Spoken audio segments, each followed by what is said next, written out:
Good evening, ladies and gentlemen, and welcome to the September 3rd, 2013 meeting of the Town of Los Gatos Joint Town Council Parking Authority meeting. First of all, I would ask you to put your phones on silent or vibrate.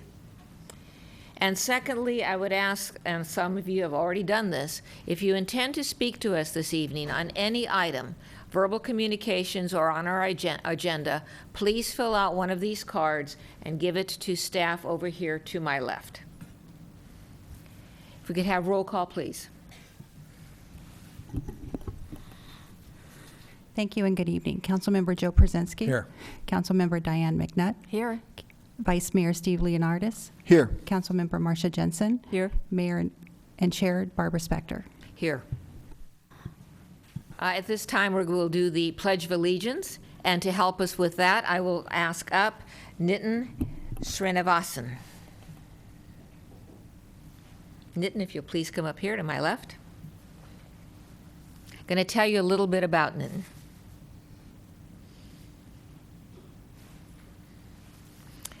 Nitin is a freshman at Los Gatos High School this year. He's enrolled in honors biology, honors English, Spanish, and algebra. His favorite subjects are English and science because he loves to read and analyze information. He was just appointed, and I was involved with that, we all were. He was just appointed as a Los Gatos Parks Student Commissioner. He has been a Boy Scout since he was 11 and is striving to complete his Eagle project later this year. He was the R.J. Fisher Middle School School Builders Club for 3 years, which is a community service club that helps several organizations from local to nationwide. He's hoping to join the Los Gatos High School Key Club, which is a student-led Kiwanis organization. He has been part of school choir for 4 years and also been part of the California Music Educators Association Honors Choir. Piano is one of his passions, which he has done for 4 years. He also has done local theater productions for 4 years and is currently participating in the Los Gatos High School Fall Play. Can we know what that is? The Good Doctor. The Good Doctor. Are you the doctor? No. Oh, okay. I figure with this resume, he'd probably be all the parts. He's also hoping to join the Los Gatos High School speech and debate team. He has played tennis for 5 years at Los Gatos Tennis Academy, as well as Brookside Tennis Academy. He has played on the R.J. Fisher Middle School tennis team for 3 years and played #1 in doubles. He hopes to play on the Los Gatos High School tennis team this spring. He enjoys spending quality time with his brother and his parents. Let's give him a round of applause.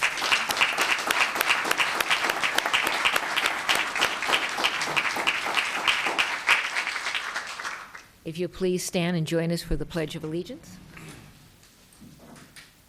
I pledge allegiance to the flag of the United States of America and to the republic for which it stands, one nation, under God, indivisible, with liberty and justice for all. Thank you.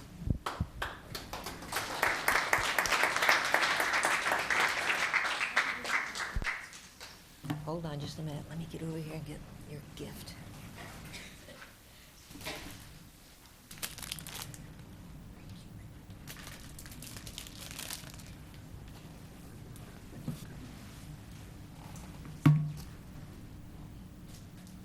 Let's give this special guy another round of applause.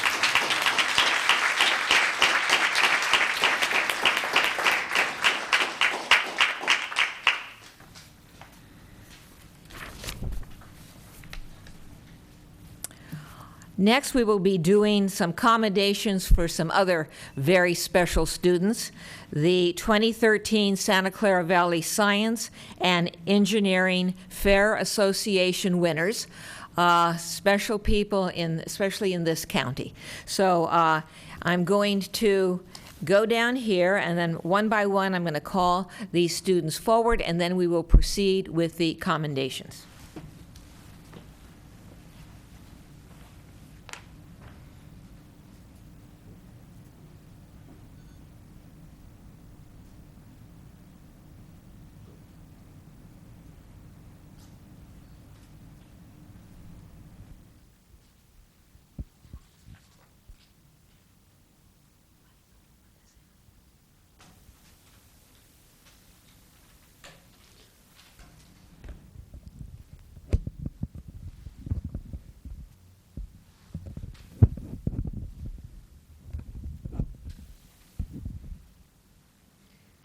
I was going to thank her at the end, but this is Pamela Jacobs, and she's up here to assist me to get through these commendations smoothly. So in any event, I'm going to call forward each of the winners of the commendation, and first of all, I'm going to ask them to stand to my right, beginning with Sarah Amami.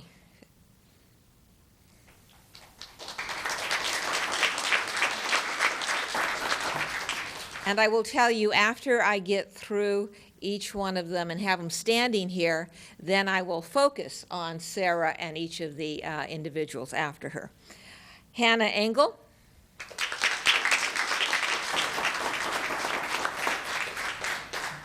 Elena Hansen.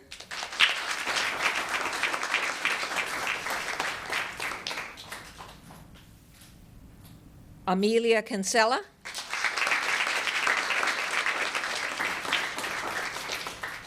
Cassie Korb.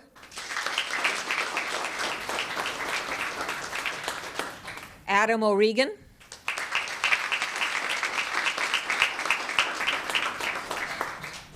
Michelle Phillip.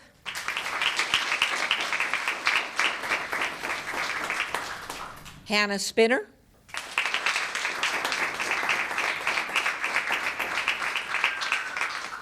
I'm not sure she's here, but Lauren Sanders, who is unable to be with us this evening, and Yeager Stone, who is also unavailable. So Sarah, come on over closer. Sarah Amami. She won second place award in the environmental sciences category, and the title of her project was, "Does increasing levels of carbon dioxide in the air contribute to global warming?" Congratulations.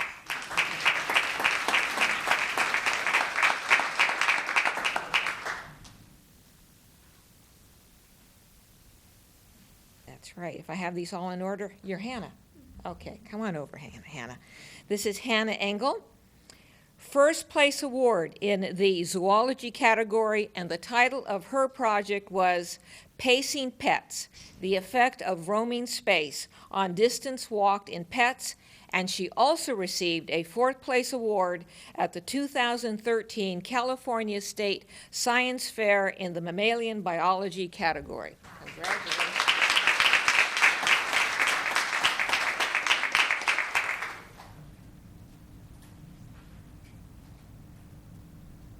Elena Hansen. I won't get you too close, you'll step on my toe. Elena won honorable mention in the chemistry category, and the title of her project was Popping Palooza, the Effects of Different Medium on Pop Rocks. Congratulations.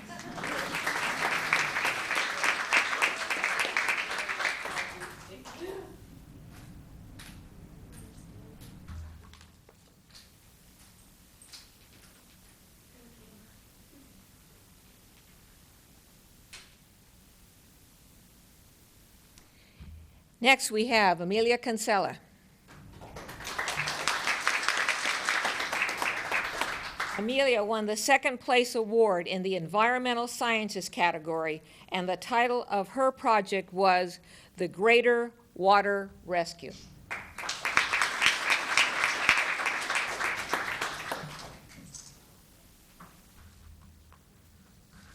Next up, Cassie Korb.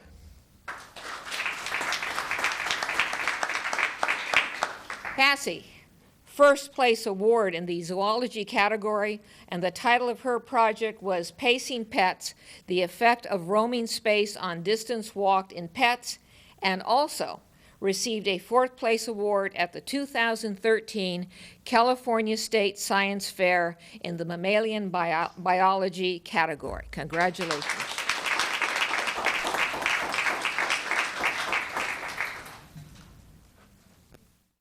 Adam O'Regan, there you are. Adam received honorable mention in the environmental sciences category, and the title of his project was The Effect of Different Soils Bacteria Species on photoremediation, I knew I was going to get it right, of volatile benzene from an indoor environment. Congratulations.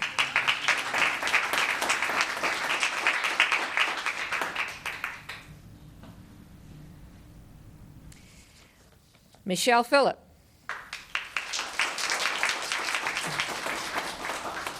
Michelle won second place award in the environmental sciences category, and the title of her project was The Great Water Rescue. Congratulations.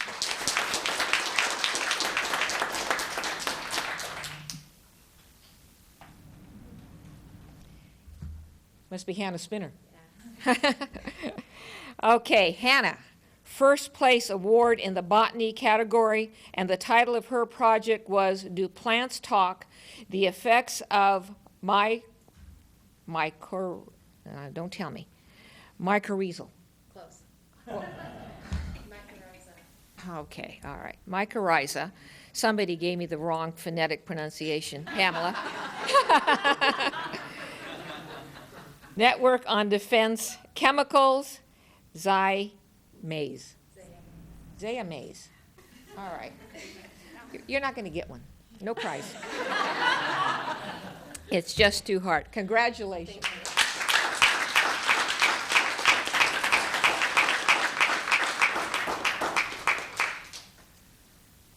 So, well, first of all, I was going to thank Pamela Jacobs for her assistance and her organizing. I want to commend and thank the board president, Forrest Williams, for his work with these students. And then, come on over, line up, get closer. And let's give these fantastic people a round of applause for their accomplishments.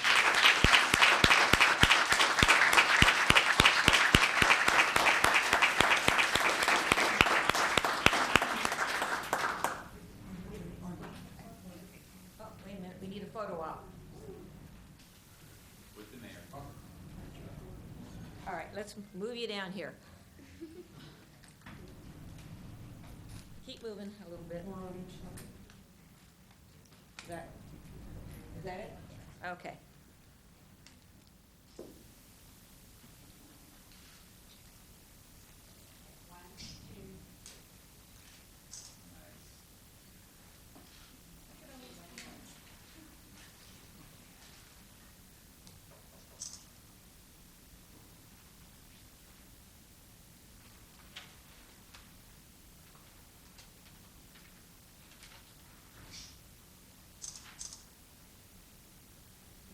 Now you know what it's like being famous.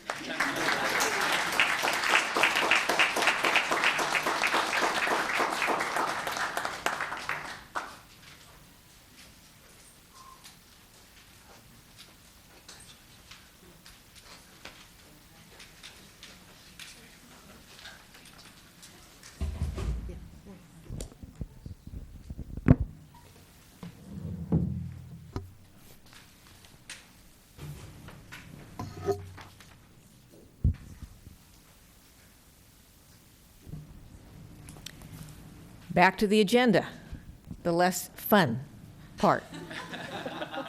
Closed session report. Thank you. That is a hard act to follow, Madam Mayor. Council met in closed session this evening on 3 items. On the first 2 items, as duly noticed on the agenda, they took no action. And on the 3rd item, they did not authorize litigation, and there's nothing more to report on that closed session. Thank you. We'll give the students the opportunity to leave because I know they're going to go home and work on their science projects.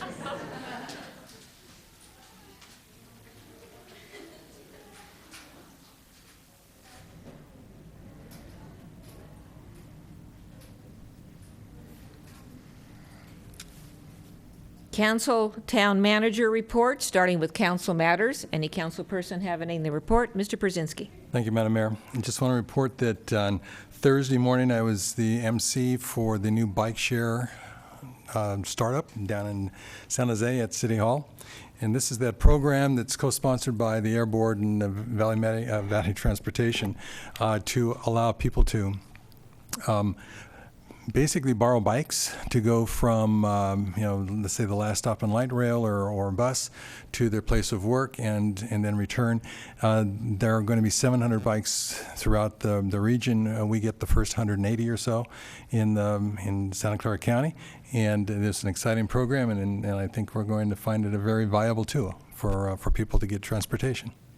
Thank you. Anyone else? The North 40 Advisory Committee met since the last meeting, and we are progressing with our analysis of the draft North 40 specific plan. Mr. Manager.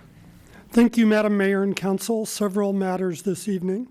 First, the Council may recall that Mr. Noga Bethlani, a former two-term town treasurer and 54-year resident of the town, passed away last April, just shy of his 93rd birthday. His son has been reviewing and disposing of the late Mr. Bethlami's belongings and has just returned a box full of old documents to the town, including these bonds dating back to January 1923, which were issued as part of the Municipal Improvement Act of 1913 for assessments to fund park, street, sewer, civic center, and other public improvements. These documents have no current monetary value, but will be added to the town's shared historical collections on the rich history of Los Gatos. Second, this week is also historic due to Friday's retirement of 27-year park ranger David Gray. Unfortunately, Dave is in Oregon closing on his new home and can't be with us this evening, but I did want to publicly acknowledge his exceptional service to the town and its residents. Third, this coming Sunday is the annual Taste of Los Gatos, featuring most of our fine dining establishments in support of the Los Gatos Police Department and the Los Gatos Montesarino Police Foundation. Fourth, Sunday is also the deadline for residents to sign up online for our annual community garage sale. More info and sign-ups can be found on the town website. Last, staff has provided 3 desk items for the consent calendar on agenda items 2, 4, and 5, transmitting both public communications and staff clarifications on the recommended items. That concludes staff report, and there is no Did You Know tonight. Thank you. We have now reached the consent calendar portion of our agenda. All matters on the consent calendar will be acted upon in a single motion unless someone from the council or the public pulls an item from the consent calendar. I will first look to the council. Does any member of the council wish to pull an item from the consent calendar? Ms. Jensen. Madam Mayor, I'd like to pull item 4.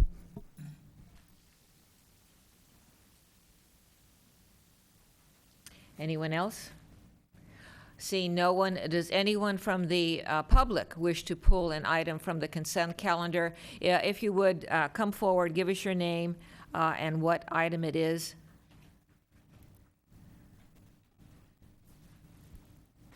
My name is Jeff Lockridge, and I wanted to pull item 5. Thank you. When we come up to it, you'll be the first one to speak, Jeff. All right, so items 4 and 5 have been pulled from the consent calendar. I'm going to have them heard in their regular order. May I have a motion on the remainder of the consent calendar? Mr. Vice Mayor. Thank you, Mayor Spector. I'd also like to mention that I'll be voting no on item 2, but I'll make a motion to approve the consent calendar exclusive of items 4 and 5, inclusive of desk items. Second. All right, we have a motion and a second. Discussion? Hearing none, all in favor? Aye. Passes unanimously. We will now turn to agenda item 4.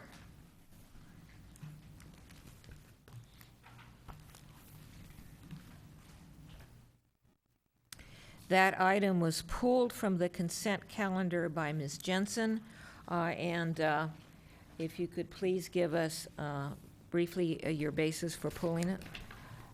Thank you, Madam Mayor. I have some questions of staff, and I have essentially a philosophical disagreement with what's contained in item 4. All right, let's go. Why don't you ask your questions of staff? I'm going to be referring to page 2 of our staff report, the bulleted items. And my first question has to do with bullet item 4, which reads, potential for unacceptable images or text since the material has not been previewed, which I think goes with the proposed policy allowing essentially staff to preview items. And I want to know, have we ever had a problem with that, and who's going to have the discretion to review any item to determine whether it's acceptable? I'm not aware of ever having an issue with inappropriate texts or images. This was discussed in the Council Policy Committee, and the thought was that since there is a potential for that should be included. Well, it's not included specifically in the policy, but that was used as one of the reasons to adopt a policy. I might ask the town attorney if, as far as reviewing, and typically it would only be the clerk department reviewing the material for compatibility. If there was something that raised a concern, she would bring it to the attention of the town manager and or the attorney.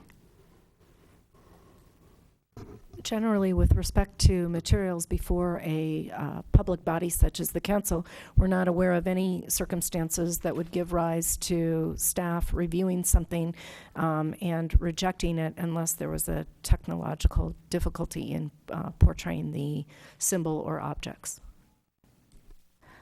My next question has to do with bullet 5, security concerns with connecting to the town network. I've been doing meetings for quite some time, and people generally use the overhead or bring a laptop. Have someone ever connected to the town network, and has there been any security issue or malfunction issue?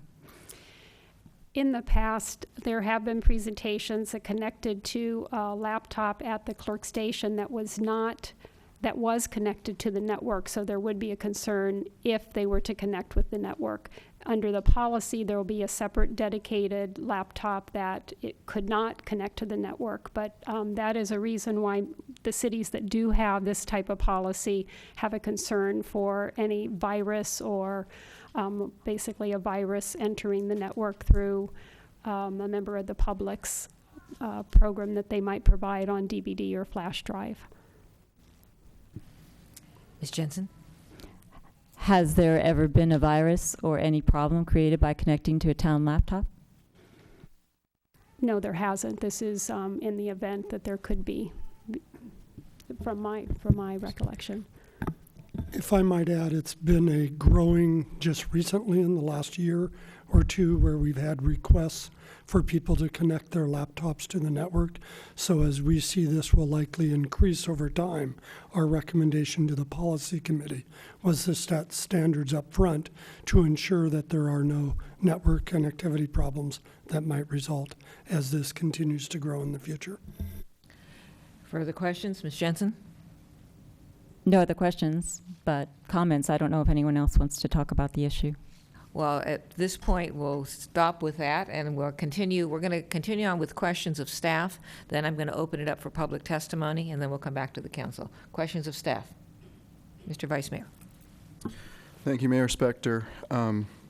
Page 3 of the staff report, bullet number 2, says if printed material cannot be displayed on the overhead project and the speaker wishes the council to receive a copy of the material, a minimum of 20 copies should be provided to ensure equal access by council, staff and members of the public. It seems that 20 copies is an excessive number. I don't know if that burden should fall on staff or the individual making the presentation, but that just number jumped out at me as being excessive. And before staff responds, that was a concern and issue I had and raised. And I will now go to staff to respond. The provision of 20 copies has actually been the town's practice for a number of years. It's never appeared in a policy. The way the policy is written, it is written such that the member of the public should provide 20 copies. It's not a requirement. The option, if 20 copies aren't provided, then the clerk would need to step out of the room to make copies. So we would have sufficient copies for equal access, and that includes the council member, the clerk, the attorney, the manager, the staff person responsible.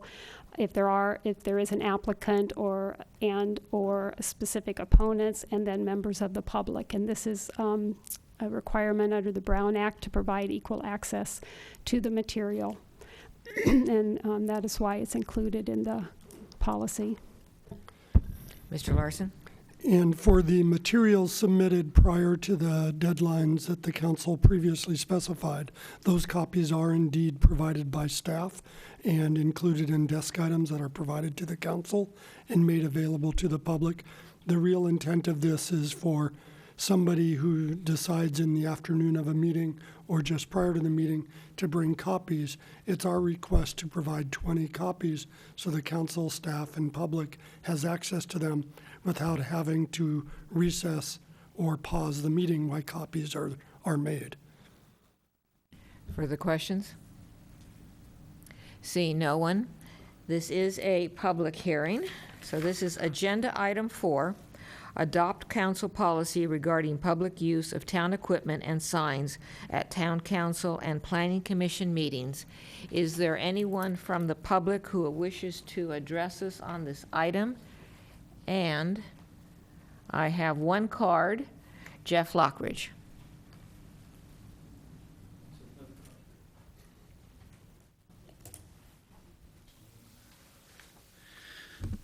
My name is Jeff Lockridge, and on consent item number 4, the town's proposed policy regarding the public's use of town equipment at town council and planning commission meetings and an 11 o'clock deadline makes them seem like desk items.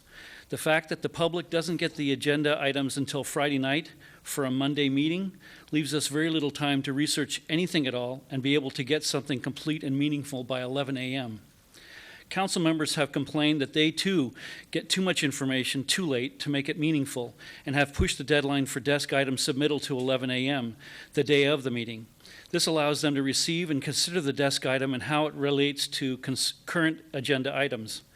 Council members have no need for these audio-visual presentations any earlier than during verbal communications. The public, who have virtually no authority over town council or planning commission decisions, don't hear what the agenda is for a town council or planning commission meeting until late Friday afternoon. Any and all research that is done has to be limited to what the public can find on the internet, in the library, or such, since the town's offices are closed over the weekend. We are allowed just 3 minutes for our verbal communication and have no other verbal or personal interaction during a council meeting. No questions are answered. The proposed policy's purpose is stated as, quote, the use of this equipment that allows the public to present information while ensuring that meetings progress smoothly and that town information systems are protected, end quote. It takes maybe 10 to 45 seconds to transfer a file via USB flash drive. It sounds like a few minutes might be necessary to make this smooth, not the proposed 8-hour lead time. Disconnecting the town's laptop is all that's necessary to protect the town's information system, since any virus would be caught on upload. This policy seems to discourage rather than encourage public participation in what one would hope is our transparent town government. Please allow the public more time with the agenda to any and all meetings. All meetings should be listed prominently on the Town of Los Gatos homepage, which they're not. The audio-visual situation could certainly be handled by a more reasonable time frame of 4 p.m. or even in the 30 minutes just prior to the meeting. Thank you. Mr. Lockridge, I think you may have answered my question. Would your concerns be addressed if the time were later, and that time later is 4 p.m. for you?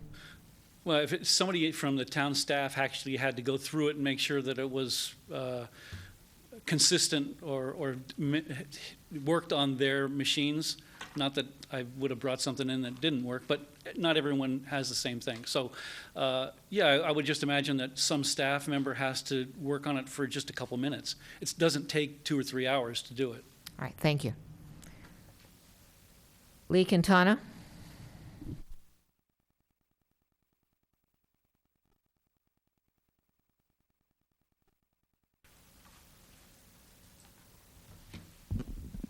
Lee Quintana. I'd just like to tie item 4, item 5, which is on the minutes, and previously approved changes in the deadlines. Each one of these individually doesn't seem like it is a big deal. But when you take them all together, it begins to feel like the public is being constrained in their opportunities to present information or get information. I don't know necessarily what the solution is. I think the time issue is a significant one. And I would ask the council if they could look for other alternatives to provide the public with advance notice of items that are coming up, so that at least they could come in, read files, or whatever they need to do. Or even consider moving your council date to Tuesday, so that there was a little bit more time for residents to be able to come into the office and get information and answer questions, and therefore have a better ability to write their desk items if they so choose. I personally feel very, very strongly about government transparency and the ability of the public to participate, and I think all of these various factors come together and affect that. Thank you. Or at least the feeling the public has of having that access. Thank you. Does anyone else wish to address us on this item? Noting for the record that no one is coming forward, I will close the public input portion of this hearing and turn to the council for questions, discussion, motion. Ms. Jensen. Thank you, Madam Mayor. I pulled this item because I too am concerned with the access that the public has to the meetings. The 11 o'clock deadline on its face might seem reasonable if you are a town staffer or if you are a developer who is in the business of making a presentation for something that is your business. If you are a working person in Los Gatos, I would find it very challenging for you to arrive at 11 a.m. on a Monday with your presentation. You might come back home after work and put your PowerPoint on your Mac. It may not be compatible with what the town has, but the staff has said we've had no problems, we've had no viruses, we've had no problem with the legibility, we've had no problem with something that's inappropriate. So I'm struggling to find the problem that we're curing. And I think what we're really doing is chilling the presentation. And while I appreciate and understand the argument that was made in conjunction with the desk items, I don't have time to assimilate all this, I need to consider it. That is just not the case with an audio visual presentation, which is given to us at the meeting. So there's no reason to not allow the public to come in with their presentation, plug it in and put it on. And if it takes a couple more seconds or a couple more minutes, then that's fine. We're all getting the same information at the same time. As I said with respect to the other item, we should never put time and efficiency above input. And I'll just close with, democracy is messy. People have said it before. It certainly can be disorganized. It is almost always inefficient, but that's the price we pay for free debate. And we should be happily bearing that cost and accepting that burden and listening to what people have to say to us. And I haven't heard any reason not to, so I adamantly oppose the policy. Further discussion? Mr. Brzezinski. Thank you, Madam Mayor. I think we're all in agreement that we want transparency in government and the opportunity for our community to participate, and we have certainly experienced an extraordinary amount of participation on the part of the community in the course of the last, well, for me, almost 16 years now. I don't believe that we have shut people out, and I don't believe that we have been cavalier about what people want to present. I guess my sense is that I'd like to know what the policy committee felt in making these proposals to us, because the committee did act on our behalf. And if I could get the committee to respond to that, I would appreciate that. And then I have some follow-up, if I might. All right. Anyone else? Mr. Vice Mayor. Thank you, Mayor Spector. The speaker, Ms. Quintana, brought up the point of Tuesday meetings, and I always thought of that in the past. And of course, on holiday weekends, such as this evening, we're here at a Tuesday evening. Has staff ever considered Tuesday meetings in the past? And if not, why not? But I think that would solve a lot of issues that are being raised. It's not really a staff consideration, it's a council action to set the calendar of their meetings. All right. Further discussion? Further discussion. Ms. McNutt. Thank you, Mayor. So, maybe the Council Policy Committee in the future would want to talk about changing the date of the meeting from its historic Monday to something else, or changing the date when the agenda is released, but that's really not what we're talking about tonight. I think when the committee met, and the other member of the committee, I'm sure will speak also, what we've noticed, what staff has noticed, and the council and the public for that matter, is an increasing level of participation, of sophistication in the presentations by the public.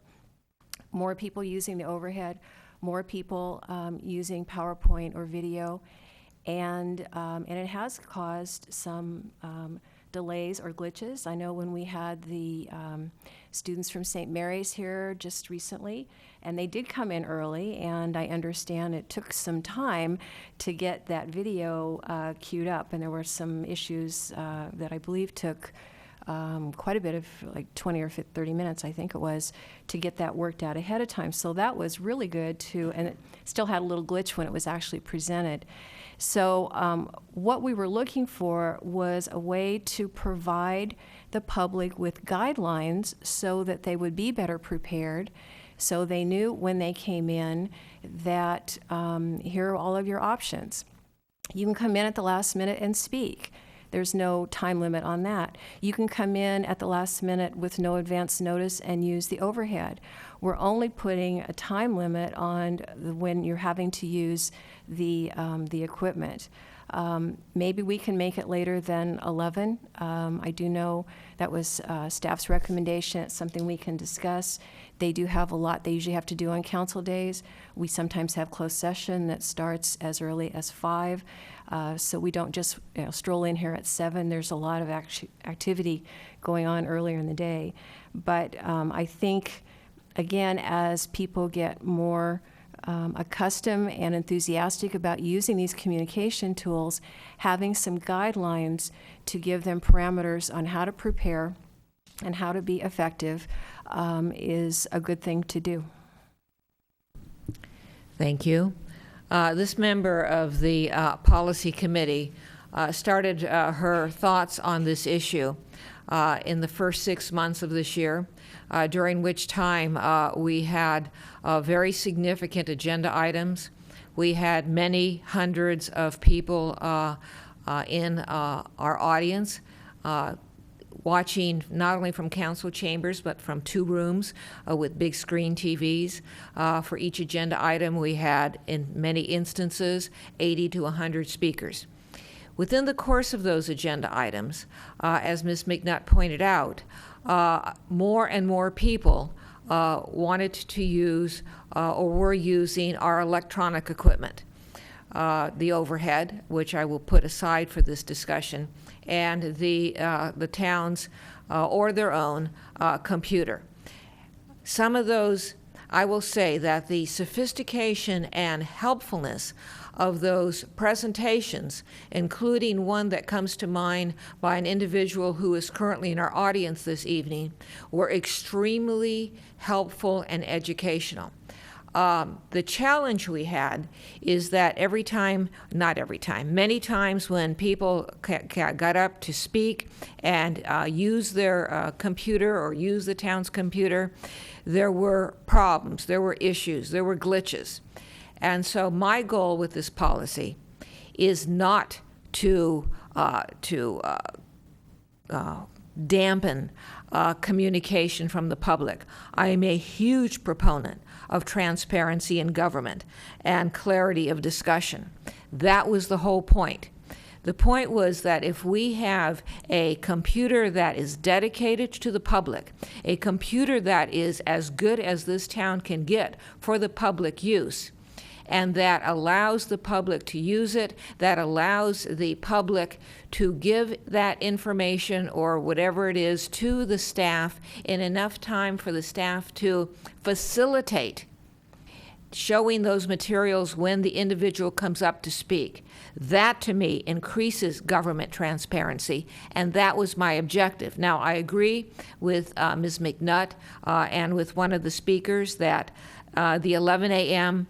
Was not a time frame that was the policy committee's time frame.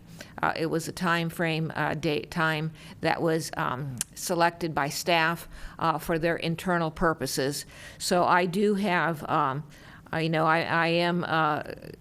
could change my mind on that issue, but I want to make it very clear. The whole point of the policy committee was to make things clearer, to allow everybody in the public to better see whatever it is you want to present, to allow the council to see what you want to present, and then to allow you to put your best foot forward when you make your presentation.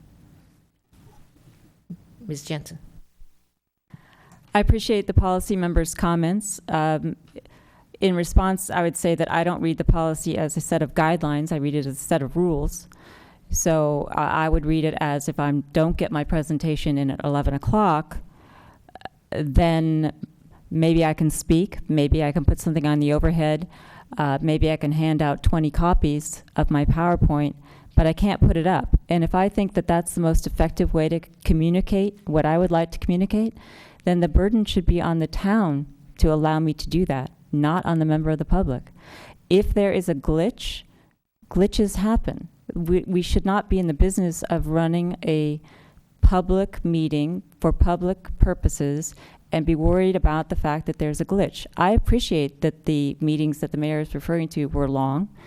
Not too many people, I think, in those meetings that I'm thinking of used presentations. They did with Mr. Lockridge, and it was very helpful. If it were the case that there was a time that the presentation could be submitted that was somehow compatible with a normal work schedule so that someone could bring it in at 6 o'clock, 7 o'clock, 8 o'clock at night when they got home from work and did it. Because remember, they are not in the business of preparing the presentations. The staff is in the business of facilitating the meeting. The council members are obligated to listen to what's presented, but the members of the public may not have time to do that. If we really did have the best computer possible so that a person could come up and simply plug their presentation in, I'd be all for it. What I'm not for is the preview, because what happens if somehow it's not compatible? What happens if it doesn't work? What if somebody at the staff, and I raise these questions not because I think somebody's doing it or I think it's all terrible, but whenever you consider a policy like this, you have to consider the worst case. You have to consider the worst person in the world who's running this program. So if the worst person in the world gets this computer program and decides there's something that they don't like, now what? Now suddenly there's a compatibility error or there's a security concern. I know that the policy committee had the best of intentions, but sometimes the best of intentions can get skewed. And if what we're really trying to do is facilitate presentations, if we have a machine that you can plug into or put your flash drive into or hook up your computer to, I'd be all for it. I'm not for the preview. I'm not for the timeline that prevents the presentation. And I do think it skews the process because the people who are in the business of making presentations to us, they have all the time in the world to do this. The people that are not in the business of making these presentations, now they have a timeline over their weekend and they have to take time off work to come in and give something to the staff at 11 o'clock. The burden should be on the town, not the people that want to present to the town. Further discussion? Mr. Brzezinski. I appreciate the concern, but I do think that, issues such as the possibility of introduction of a virus or some material that would really be inappropriate, for example, some obscenity that would be put up. I know there's some risk that somehow we're allowing a member of staff to evaluate, but I don't believe that we make rules on the basis of the worst case scenario. I think we make rules on the basis of what's realistic. And if we really did not feel that efficiency was part of our job, then we wouldn't have any time constraints on verbal presentation. But I do see the issue of the possibility of some constraint given the issue of the workday. And particularly, this is in relationship to bullet 3 under the proposed policy. If this is really the sticking point, this is the advanced submission of materials by 11 a.m. If that language were changed to advanced submission of materials by 11 a.m. of the day of the meeting, is recommended to allow for compatibility on the preloaded presentation. It would be a recommendation to our public, and I think most of the people I've seen who made those kinds of fairly substantial visual presentations have done this probably not just an hour or two before, but have spent some time, making this thing make sense. I really do think, and I'm talking to you, that the presentation was probably not done on. Yeah, right. Yeah. My sense is that would allow us some flexibility, but also encourage the presentation to be made to the staff so we can accomplish the efficiencies in a more substantial way than we do at this point. I do think, though, that we have benefited greatly from the level of presentation that we've gotten from our public in this, particularly the last year. Thank you. Question of staff. Assuming that we have a town computer, and I understand that it's going to be an upgraded computer from the one that we have been using, and if we were going to limit the staff's analysis to compatibility, I'm not a computer genius here, but to compatibility, what's the latest that we could, staff could get whatever it is that it needs in order just to limit its evaluation to compatibility? Well, as I don't know if it's the town manager or Councilmember McNutt mentioned, that the clerk staff is very busy on council meeting days. They begin at 3 p.m. to set up the chambers and do a number of preparations, copying desk items and that sort of thing. So we would recommend that it be before that time period. And as to the 11 a.m. time period, that was discussed to be compatible with the 11 a.m. submission time for public comment, just for in terms of communication. So we were communicating just one time frame for people to submit their documents. So that was really the reason for selecting 11 a.m. I also like to mention that people can also email in. If they have a PowerPoint, they could also email it. They wouldn't have to physically bring it in. So there is another option to deliver that electronically. As to when staff would recommend, we would recommend it be before 3 to enable the clerk staff to fit this into their very busy council meeting day schedule. And let me, I see that you're ready to jump in there, Mr. Larson, but you can fold this into your answer. I would be looking for not necessarily a time before 3 or before for the clerk's office, but the latest time possible before our 7 o'clock meetings to have someone from staff, again, just determine electronic compatibility. The work was specifically targeted towards the clerk's office and not for the staff involved in presentations, because the clerk's office does have by law and code, the responsibility for maintaining records for the town. So I think the clerk is the right assignment of responsibility, and indeed it is the busiest day for the clerk when they're prepping for council meetings. We also do need to give them time not only to do the last minute preparation of packet, preparation of the council chambers, but before the meeting starts, for them to get a dinner break themselves before coming for a meeting that could go from 7 to later. I would not recommend the town manager or town attorney's office take that responsibility, because we're the ones most often involved in closed session. So I do think the clerk is the correct responsibility. Moving their work schedule around, it would have to be pushing the start of setup and preparation of the chambers earlier if we were to try to set a 6:30 p.m. deadline or something like that, to give the 30 minutes window to review one or more submissions. It's not just a single submission and a staff person waiting for it. The staff person is doing other tasks, and there may be more than one submission. Why couldn't the, and again, you obviously know your staff better than we do, but why couldn't the compatibility issue be assessed by, for example, the IT department as opposed to the clerk's department? We could certainly bring staff in on overtime to do that additional work. They typically don't work Monday evenings or council member evenings. That would be an additional responsibility and expense.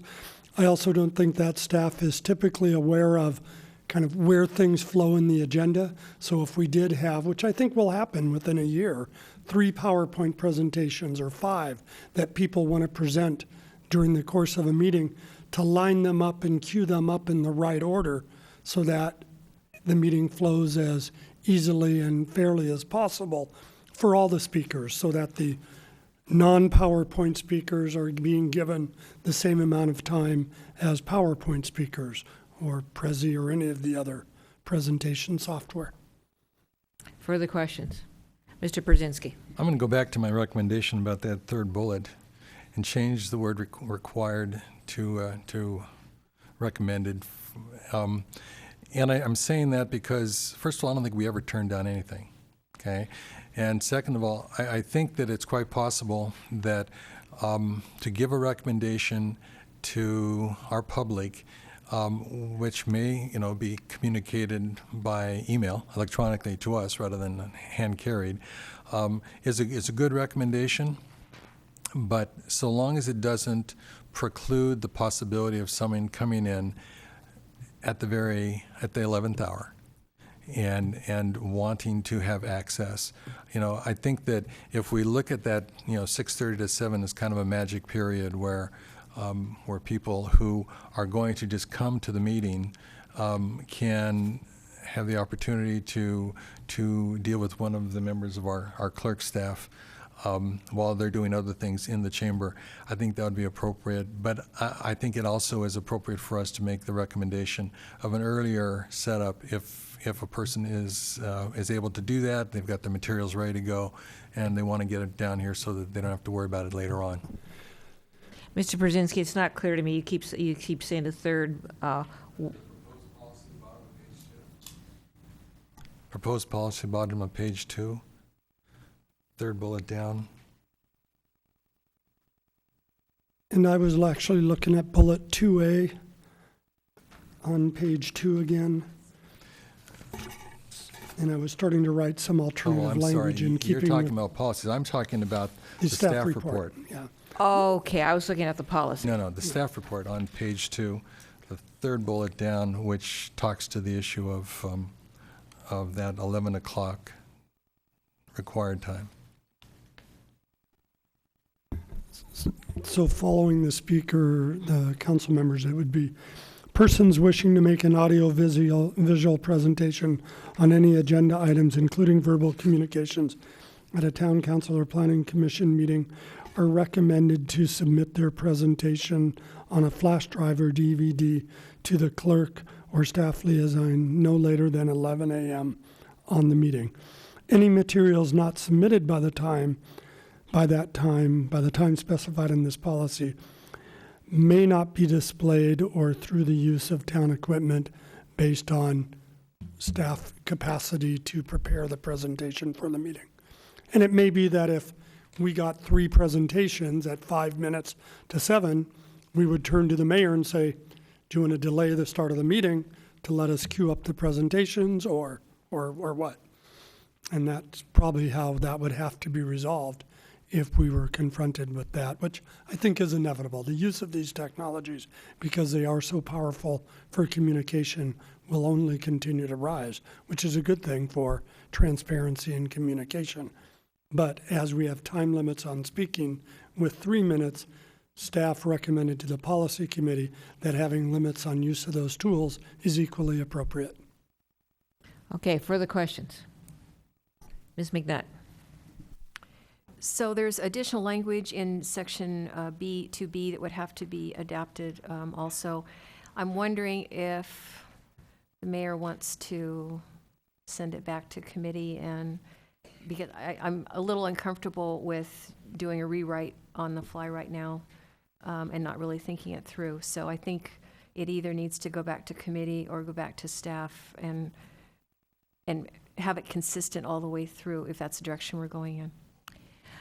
It would be my recommendation to the council that you send this back to the policy committee for the policy committee to reconsider in light of all of the comments that have been made here this evening.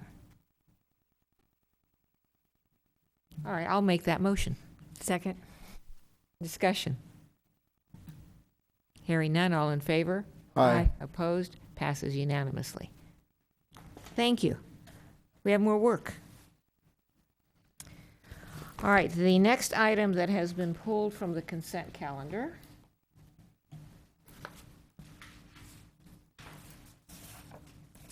is agenda item 5, to approve the transition to action-only minutes for town council meetings. This item was pulled by Jeff Lockridge. Mr. Lockridge, if you could please come up and summarize for us the basis for your pulling this item from the consent calendar. Okay. My name is Jeff Lockridge. It seems pretty important that summary minutes are kept and not just action-only minutes. It's already hard enough now to retrace steps to figure out which council member voted on what or did what. The reasoning that went into suggestions and decisions are important for the public to have access to. Not everybody has the time to watch a full KCAT hearing presentation to find the information that they're looking for. And sorry, but the video interface on the Los Gatos town website leaves a bit to be desired. Action minutes will state only the motion and the outcomes, and I did see the desk item saying that it would say the people's names, but not much else. This doesn't really give anyone an understanding of what went into the decision-making process, or if they considered public comment. Summary minutes would contain the objective summary of public testimony, council comments, and the reasoning behind each council member's decisions or recommendations. I would say that this would be the minimum information necessary for residents to be informed voters. It's also my concern, I have a similar concern that Lee had, was consent item number 4, the town's proposed policy for the town equipment issue, along with consent item number 5, which is the action-only minutes, as well as the change in the submittal deadlines for inclusion of materials by 11 o'clock, need to be considered collectively. Together, they decrease the transparency of the town's decision-making process and will discourage public participation in this process. According to our town's website, and I quote, "The town of Los Gatos strongly encourages your active participation in the public process, which is the cornerstone of democracy." That's it. Thank you. Before we open this up to the public hearing, I'll look to the council to see if you have any questions of staff. Ms. Jensen. I have a question regarding how long the video archives are maintained and available, and if it's different than any audio archives that are maintained and available.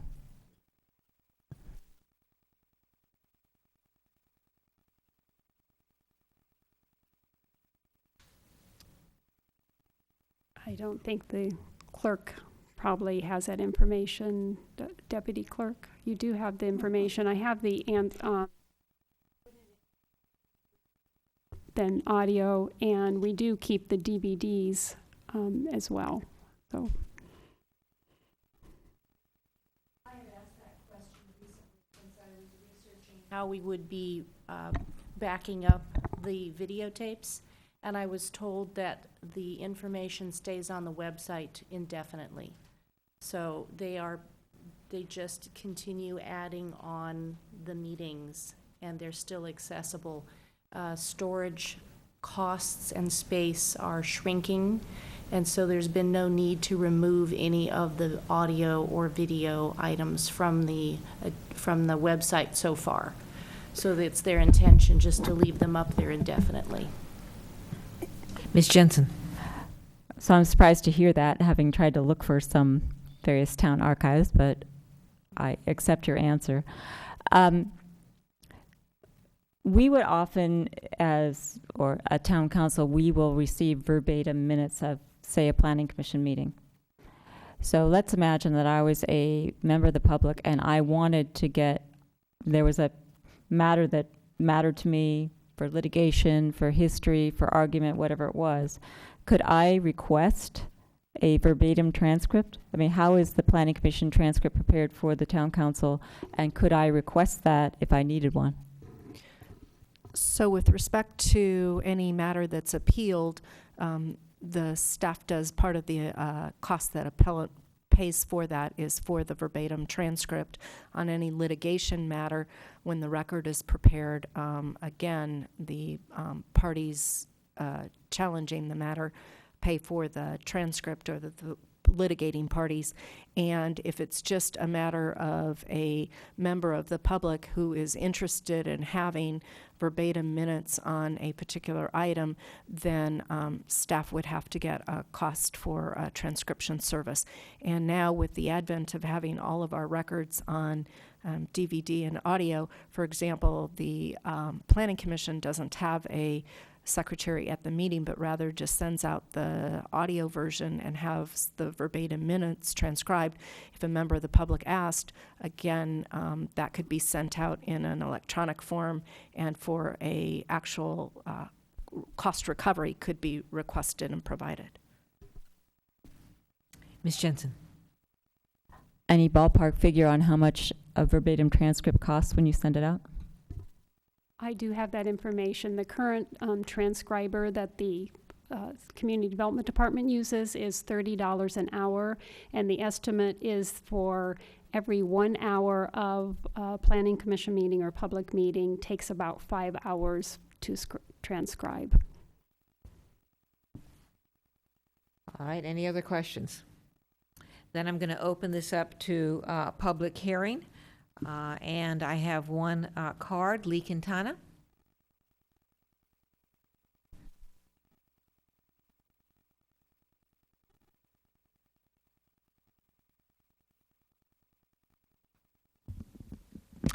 Lee Quintana.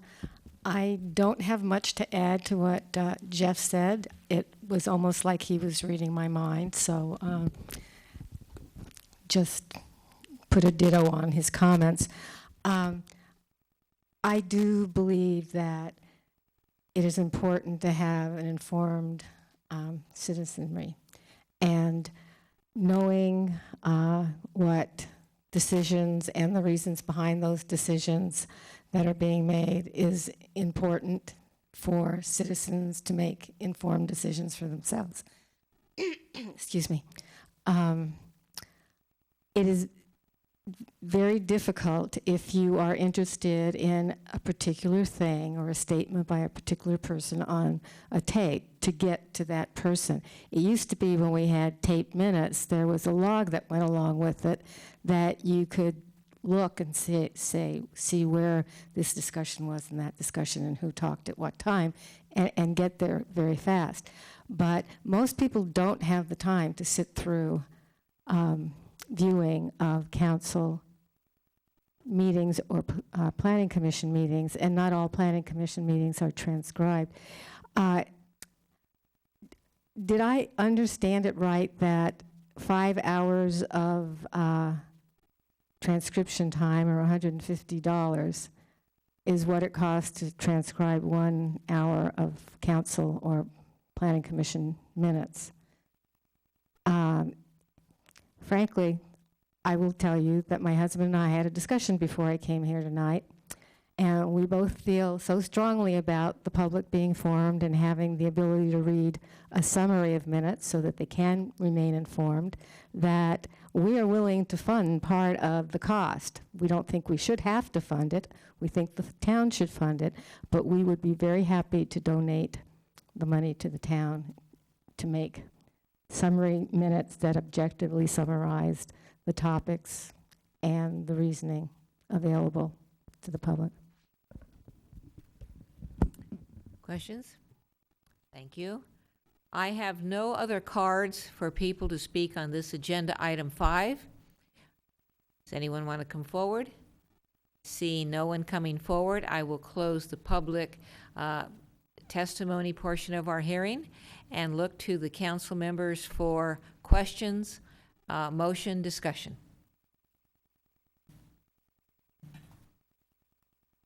Mr. Przynski. Thank you, Madam Mayor. A question of clarification for the town manager. The calculation of 5 hours to 1 hour of testimony, that was for verbatim minutes. Is that not correct? That was the estimate by our current transcriber that does the planning commission verbatim minutes when they're appealed. Okay, but that's for verbatim. What about summary minutes? We haven't done that estimate. We have an hour's estimate for our staff. That's not a contracted out service. Well, in the staff report, it says something about 8 to 12 hours, 8 For the to whole 12 meeting. hours for a typical meeting. That would be one of our typical meetings, which is sometimes never ending. But that's the thought that right now for summary minutes, it's an 8 to 12 hour experience. Okay. Further discussion, Ms. McNutt. Thank you, Mayor. To be truthful, I don't often go to our website and look at any of our meetings for different, because I'm here, so I don't really want to go through it again. But I do have to go to other cities' websites, and in those cases, and so I'm asking if it's the same thing for Los Gatos, you can go to specific agenda items. You don't have to sit there and watch the whole thing start to finish. Is that true in Los Gatos? That's correct. Okay. And then I think we also need to think about terms that we're using here. So what we have right now is neither fish nor fowl, really, because the kind of summary minutes that are being requested by members of the public, where there is an objective summary of reasoning by each of statements and reasoning by each individual, is not what we have right now. Right now, council discussion or questions are all lumped together under council questions. It's not identified. It's very terse. We frequently will have requests by both council members and public to correct those minutes because they think something is incomplete or not really representative. And I can't imagine the job of an objective summary of every comment that we've just made tonight. So it seems to me we only have a couple of choices. We can stay with what we have, which again is neither one thing nor another. We can move to the action minutes and know that people can access and watch it. They don't have to watch the whole thing. If they're that interested that they want to know exactly what was said on a subject, then I think they're going to be able to find the time to watch that section of the meeting. Or we go to complete transcripts of every meeting funded by Ms. Quintana and her husband. So I think we want to be careful in what we're talking about here, make sure we know exactly what term it is we're using and what course of action we want to pursue. I, as a member of the subcommittee, of course, endorse the action-only minute action that's here before you tonight.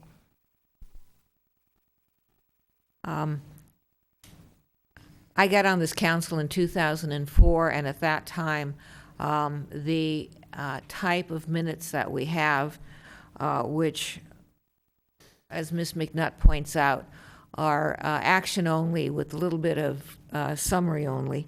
And I was very concerned about those minutes. I was concerned that they weren't transparent and that they did not communicate. But I did not feel at that point that there would be a change in those minutes made by this council. My concern was erased when we started showing, televising and capturing for online, on streaming video, our council meetings.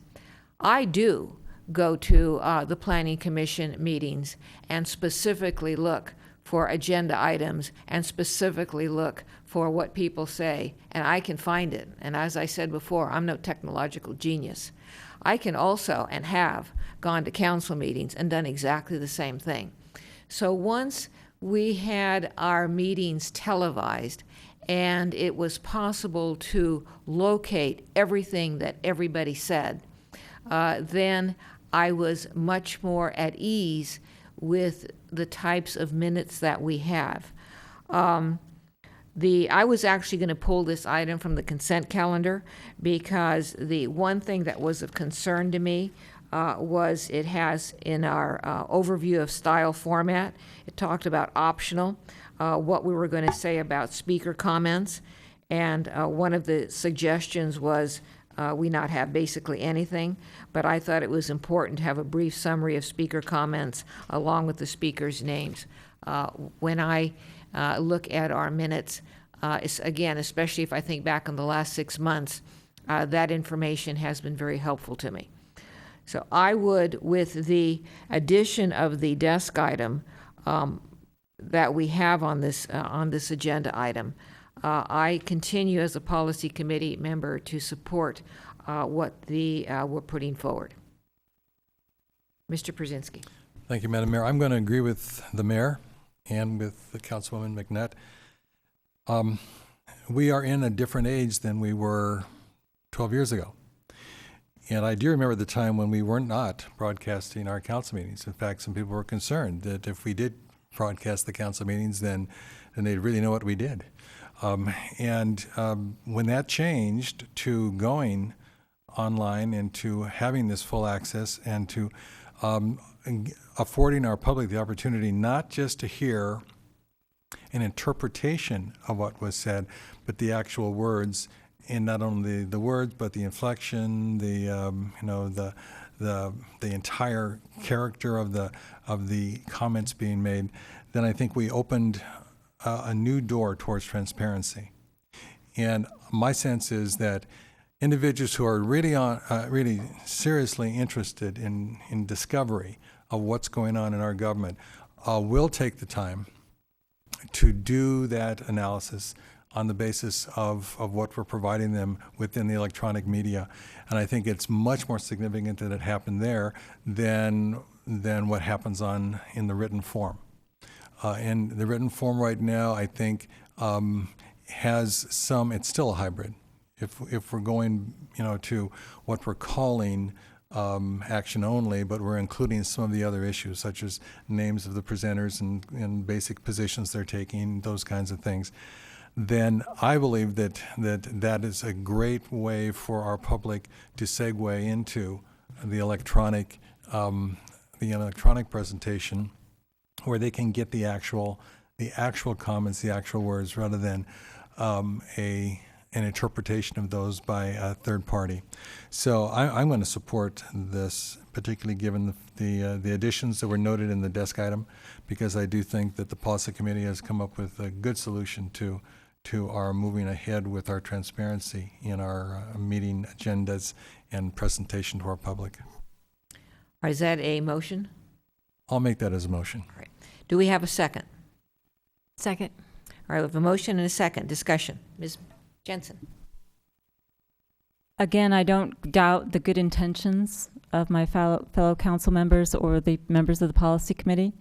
I think it's a question, as with all of these related policies, the time for submission, the audio-visual, the minutes, it's a question of burden shifting. And the burden to make sure that the public is informed and the public can give input in the way that they think is most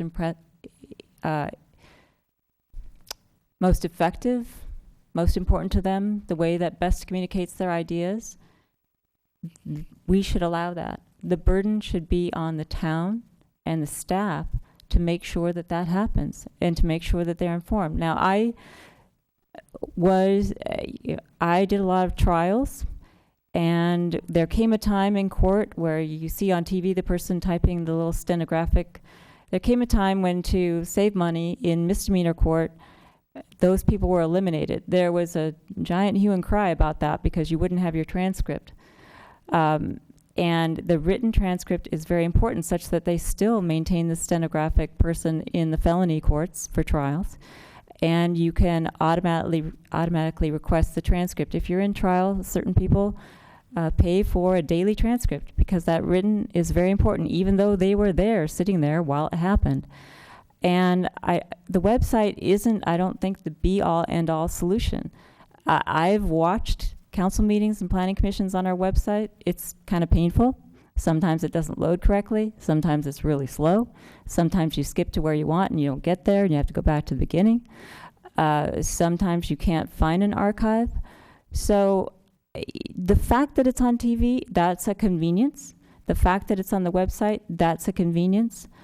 But again, I think it's just a question of where the burden is properly placed, and I'm always going to place the burden on the entity to make it convenient for the public to give its input. That's just where I'm going to place the burden, so I won't be supporting the motion. Mr. Vice Mayor. Thank you, Mayor Spector. Excuse me. If it's our intention to reach as much of the public as possible, there's the electronic version and there's the printed version, just like newspapers versus websites for news. And I think people are going to pick and choose what they would like to use, what they would prefer to use. By trying to suggest that everybody is going to go to the web page and decipher out the comments, I don't think that's going to serve the people best at this point in time. Maybe that will change in the future. But I think there's a lot of people in town that will not benefit by us moving to the action-only minutes. I'm not entirely certain what's wrong with the way we're doing it now. I realize that the Council Policy Committee went back, and I respect the work that they did on this. But I would be more inclined to go in the other direction with the verbatim minutes. If it's $10,000 a year, I think that's a small price to pay to consider serving a greater amount of the public who relies on the written word as opposed to the electronic word. So I don't think I'll be supporting the motion either. Further discussion? Mr. Przinski. Thank you, Madam Mayor. You know, I think government is a partnership. The burden doesn't fall on the town exclusively. It's a partnership. Those people who want to be partners with the government in creating a better life for the members of our town take responsibility and proactively engage in those things that are going to allow them to be participants. And I think that we can err if we see it merely as the recipients and those who are giving, and the government being the givers and the recipients being the community. I do think that we hold, or we should hold, each side responsible for the communication that takes place. In any good relationship, that's what has to happen. The burden can never fall on one person to make the relationship go. In this particular case, I think we have a lot of members of our community who are paying close attention, who are actively engaged in the process, who are discovering what it is that this council and the planning commission and the town staff do in our attempts to make this a better community. And those people we applaud. I think there are an awful lot of people who I wish were more engaged and who would step up and make their own wishes known. And I think that whatever we can do to encourage a greater participation, it's to our benefit. We get a more balanced response. We get a more congruent response from the community if all members are participating. And I think that we've got the mechanisms in place. We're offering the opportunity through the electronic media and through the fact that we provide the gateway to that media in our written minutes as they currently exist. So I think we got the package. I would like to see us move forward with this. I think that the benefit to the community is greater if we challenge each other to be participants rather than not. So I hope that the motion as something that we can move forward with right now. And I should note there have been comments made about what type of minutes we have and what type of minutes we don't have, and using words like action only or summary or verbatim. And the only thing that basically will be changing is that there will not be a column of council members' comments without identifying the council members. Other than that, the minutes will remain the same. Further discussion? Seeing none, all in favor? Aye. Aye. Opposed? No. All right, passes 3-2, Vice Mayor and Ms. Jensen voting no. We are now on verbal communications. I only have one card. Jeff Lockridge.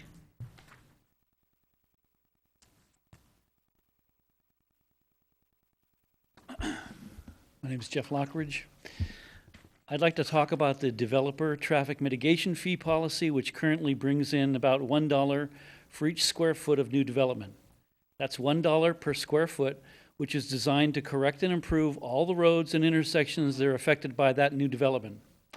Some of the neighboring towns and cities are charging close to $14 per square foot as a traffic mitigation fee. The Albright Netflix development, for example, might have generated over $7 million to help mitigate the surrounding traffic nightmares, but with the current, admittedly outdated policy, gave us closer to $500,000 towards those same nightmares. That's $6.5 million difference that we left on the table when we procrastinated updating this policy. At the May 20th Town Council meeting, during the Albright Way development agenda item, some members of the public brought signs that would allow the Town Council to see who supported what. At that same meeting, during verbal communications, I, as well as others, incorporated PowerPoint presentations. Just 3 weeks later, on June 11th, during a Town Council Policy Committee meeting, the staff had already been directed to and presented their initial findings on the public use of town equipment and signs at Town Council and Planning Commission meeting proposed policy. 1 month later, on July 30th, at another Town Council policy meeting, the policy was refined and was destined for the next available consent calendar. These meetings were not wildly publicized, since the only way to find it requires navigating several nested drop-down lists. Today, this very item is being considered for policy approval, complete with local government questionnaire results, just a little over 3 months after the offending procedures were noticed.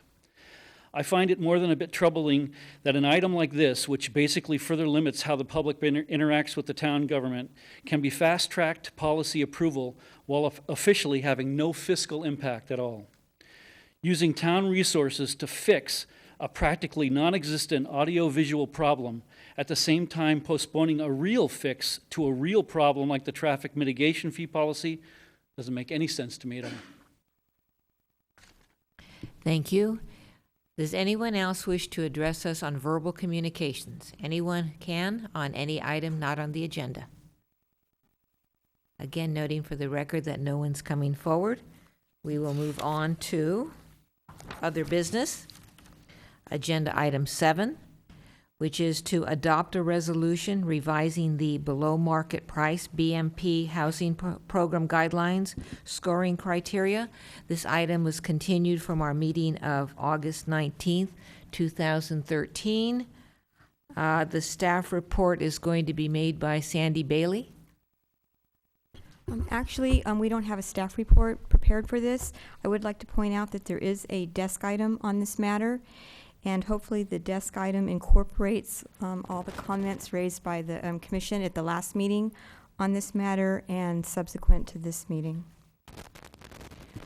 Ms. Bailey, would you please, for my help, assistance, just summarize the desk item?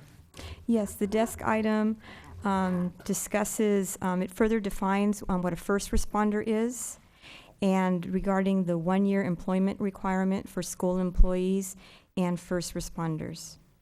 And there is also correspondence from Lee Quintana regarding this matter with a response to those comments, which is attachment 6 of the desk item. Mr. Larson? Specifically, the desk item provides alternative language to sections G and H, which are included in as attachment 5 as well, and that deals with the education points exception and the 1-year service required, and then redefining certified emergency first responders. Thank you. And for council's assistance, this is page 6 and 7 of the BMP guidelines, which are part of our desk items. Beginning, questions of staff. Seeing none.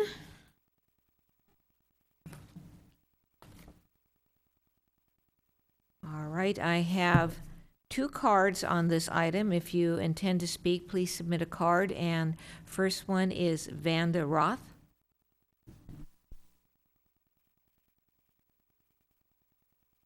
Good evening, Madam Mayor and members of the council. Thank you for the privilege to speak tonight.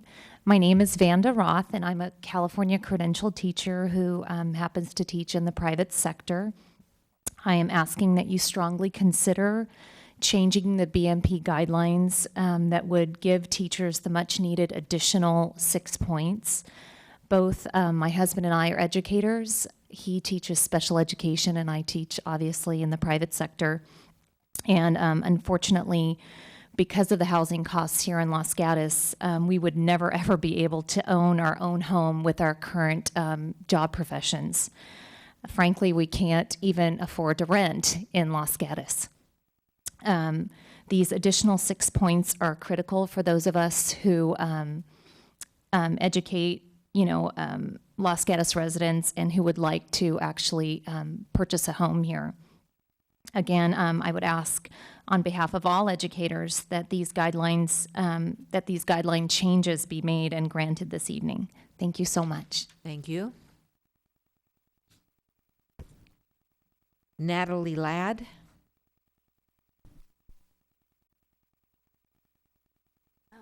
Before I start, I actually have some handouts that I'd like to give everybody, if is that okay?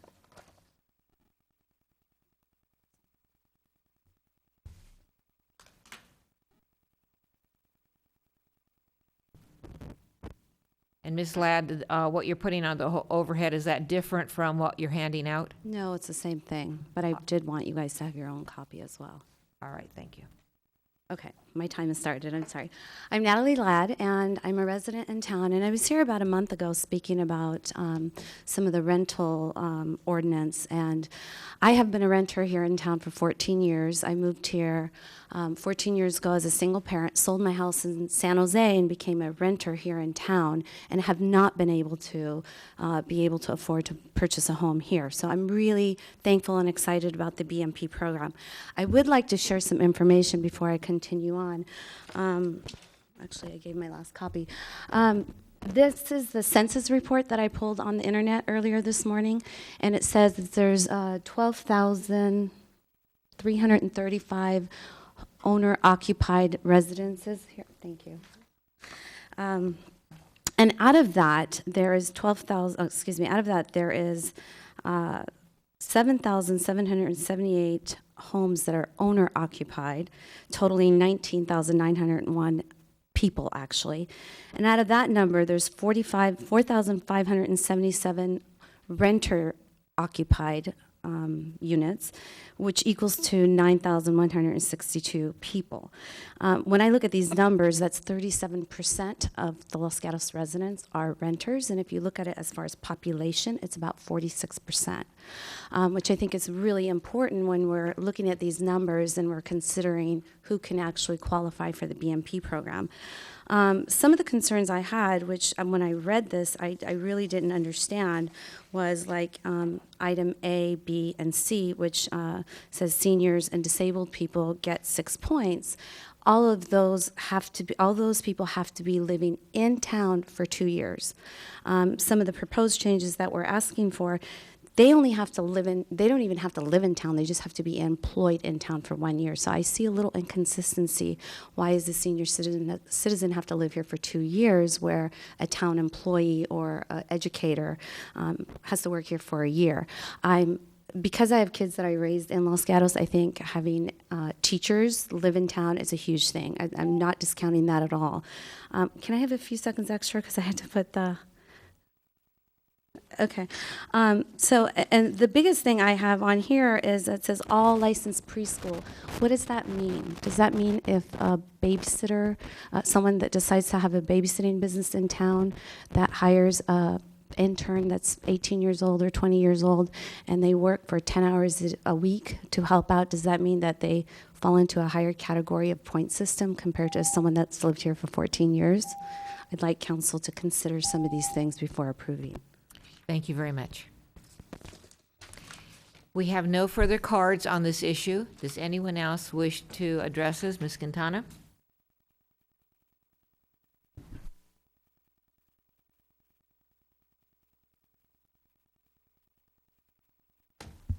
I actually just have a question.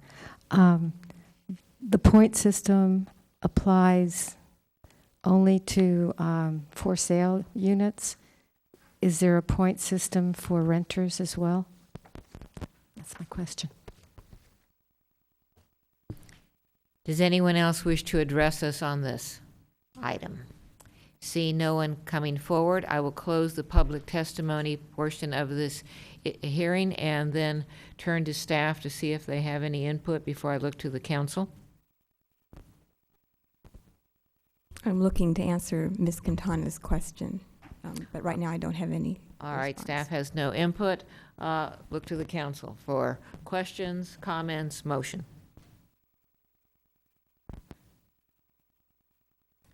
Ms. McNutt. Thank you, Mayor. It looks to me like on page 11 where it talks about requirements for BMP rental that it does say the applicant eligibility is based solely on household income and ability to pay rent, and then the property owner can market and solicit rent applications and choose the tenants that they want into their units. Putting that aside, when I pulled this last time, I was concerned about the wording on the emergency first responders. I do think that we've clarified that and it's clear.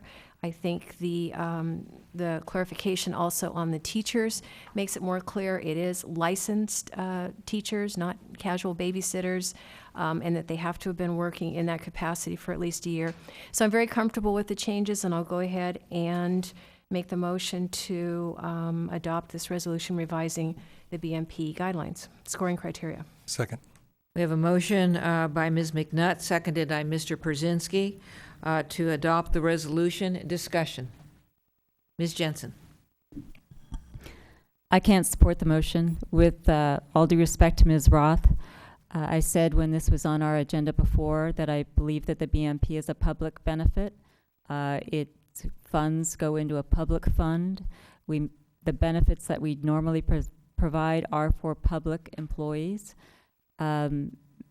Teaching jobs may just arise in the private sector. I'm sorry that you're not a public employee of Los Gatos, but I think that public benefits provided by the town of Los Gatos should go to public employees, so I can't support the motion. Further discussion? Staff have anything to add? No, None? we do not. All right. Mr. Vice Mayor. Thank you, Mayor Spector.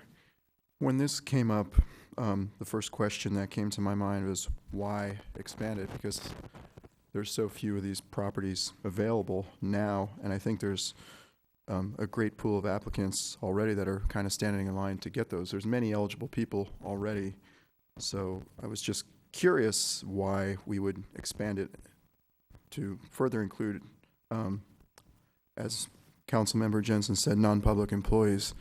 So I'm just kind of hung up. I think it's for good reason, but at the same time, I don't think it needs to be changed, so I'm not going to support the motion either. Further discussion? Mr. Przinsky. Well, briefly, as a member of the General Plan Committee that did the review on this with the mayor, the discussion centered around not, a public entity. It centered around who we're trying to serve. That was the same reason why we talked about the first responders as people who we want in this community. We reflected on the Loma Prieta earthquake, reflected on the fact that so many of our emergency service personnel live outside the community and far away from the community in some cases because of the fact of the high cost of housing here. And that's a population we felt it was appropriate to have in the town, if at all possible. And the same thing kind of applied to the whole issue of the school population, the significance of the schools for the way we characterize our town, how important the school is to the way we value the things that we achieve as a result of these individuals teaching our kids. And the focus was on our kids. You notice this is within, the schools are within the parameters of our community. That was the intent, that we're acknowledging the fact that it's beneficial to have both the school population and the emergency service population as much as possible in relationship, so that there can be more time spent with the kids, perhaps, so that there can be more access to emergency services when those things happen that call for emergency services. I feel very good about this. I don't feel that it's an issue of anything that is not beneficial to us. And that's why I think that the General Plan Committee made the comments that it did, because we're looking at the population served and not necessarily just the issue of the public entity providing public services. You notice we're also providing this for seniors who aren't members of an entity that is by nature government or public. So that's why I am going to support the motion. And I will be supporting the motion. With regard to the General Plan Committee, the discussion and voting was unanimous on these issues, with one exception. There was actually a member or members of the General Plan Committee who would have included the Los Gatos Sereno police officers as employees who should receive 6 points. Other than that, as far as the schools and the first responders, it was the unanimous position of the GPC. Further discussion? Hearing none, all in favor? Aye. Opposed? No. Passes 3-2. The Vice Mayor, Ms. Jensen, voting no. We are now on agenda item 8.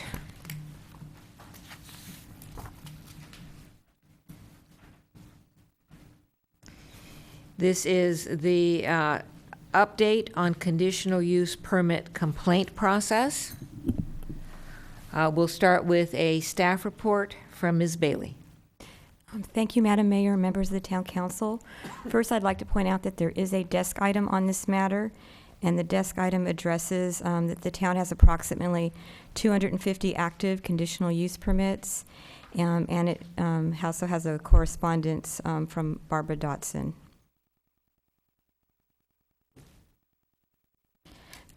On September 4th, 2012, Town Council held a study session to review the town's code enforcement policies and practices. At this meeting, staff presented information about the town's conditional use permit process, also known as CUPs. On April 1st, 2013, Town Council considered an update on this matter. At this meeting, in regards to community participation in code compliance for CUPs, Council commented that mediation should not be considered for CUP compliance. If there is a question of compliance, the existing CUP should not be entirely open for review unless the applicant has filed to amend the CUP application. Consider requiring all CUPs to be reevaluated for compliance within 6 months or 1 year. Consider allowing the public to set revocation hearings. Set a defined amount of time to abate a CUP violation equally. And if abatement couldn't be reached, then CUP compliance should be determined by the Planning Commission.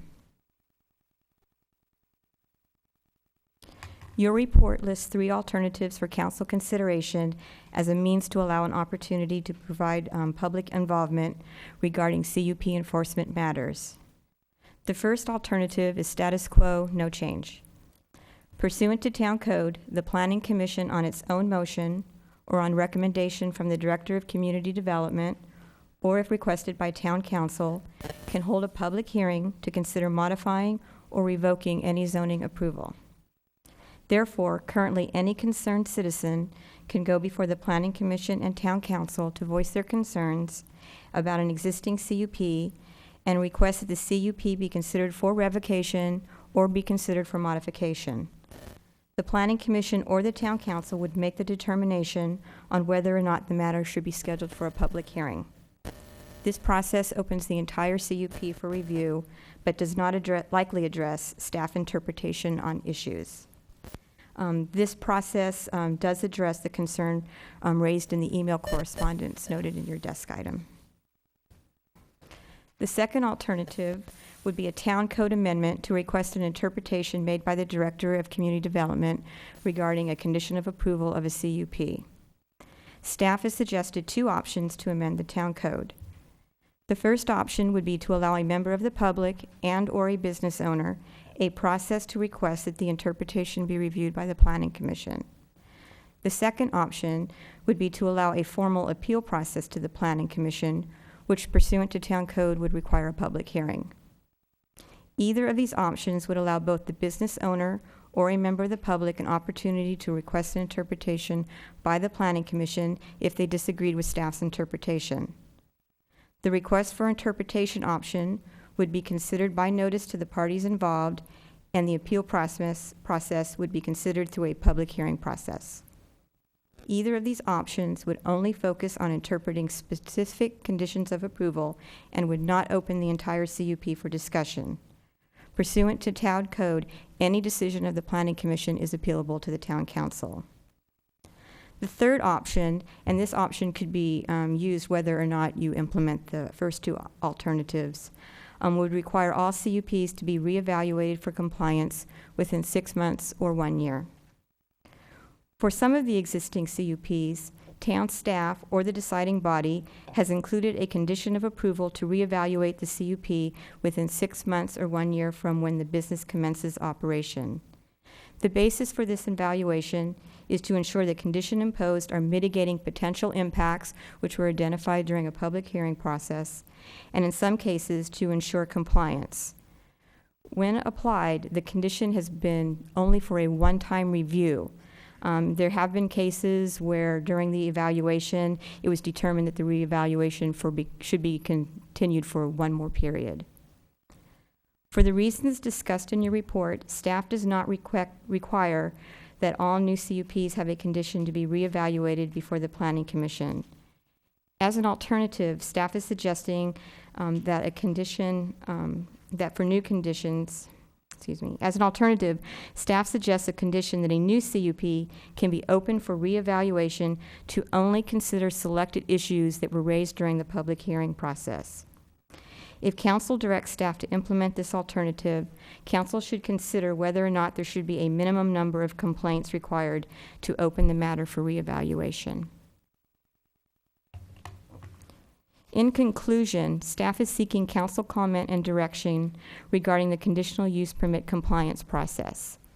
Of the alternatives presented, staff recommends either option of alternative 2 in that it allows an opportunity to confirm the interpretation of a condition of approval without opening the entire CUP. Staff also recommends partially implementing alternative 3 to include a condition to allow an opportunity to open the matter for reconsideration if there is a concern regarding the use, which allows consideration of just the selective issues which were identified during the approval process. And that concludes staff's presentation, and I'm available for questions. Thank you. I'm going to recognize myself for a first question. Staff's report suggests that there's 3 options. But I have a question, and it doesn't seem to be answered by these options, which is, it seems to me that a member of the public, I'm trying to think through the most, in my mind, logical scenario. Member of the public has a problem with the use, it's too noisy, calls up staff, complains about the use, and then there will probably be a time frame that this staff-resident exchange goes on, or maybe there's no exchange going on.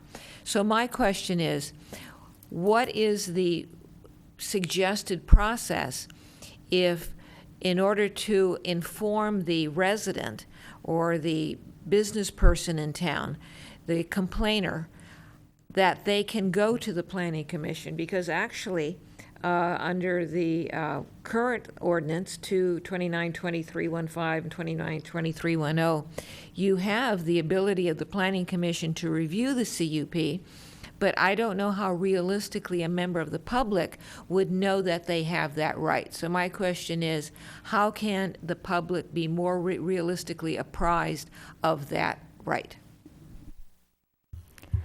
Well, the best way to do that would be, when there is a complaint, to inform the public of that option. Typically, the process would be, it is a code compliance issue, not a code enforcement. So town staff would contact the business operator and let them know of the concerns raised and see if there is any ways to mitigate that concern. And then we would inform the complaining party the results of that, provided there is a result. And the process would continue if the applicant was not mitigating whatever that complaint was. That would be a really good point to reinforce to the complaining party what their options could be. Staff also, if there is issues, staff also has the opportunity to request the matter to be considered by the Planning Commission if they feel that the applicant is violating their conditions of approval, or that there is a problem where the existing CUP is resulting in an impact that wasn't addressed during the original approval process. Ms. Bailey, what would you suggest we would need to add to our, I guess it's our zoning ordinance, to implement? You said that we have advised the complaining party of its options. I don't see that in here. I don't see a time frame. What could we do if that's something we wanted to consider? Well, it's already in the town code, so I'm not sure we would need to do anything in addition to the town code. I think it would be more something very proactive that staff would need to work on, how to educate the community.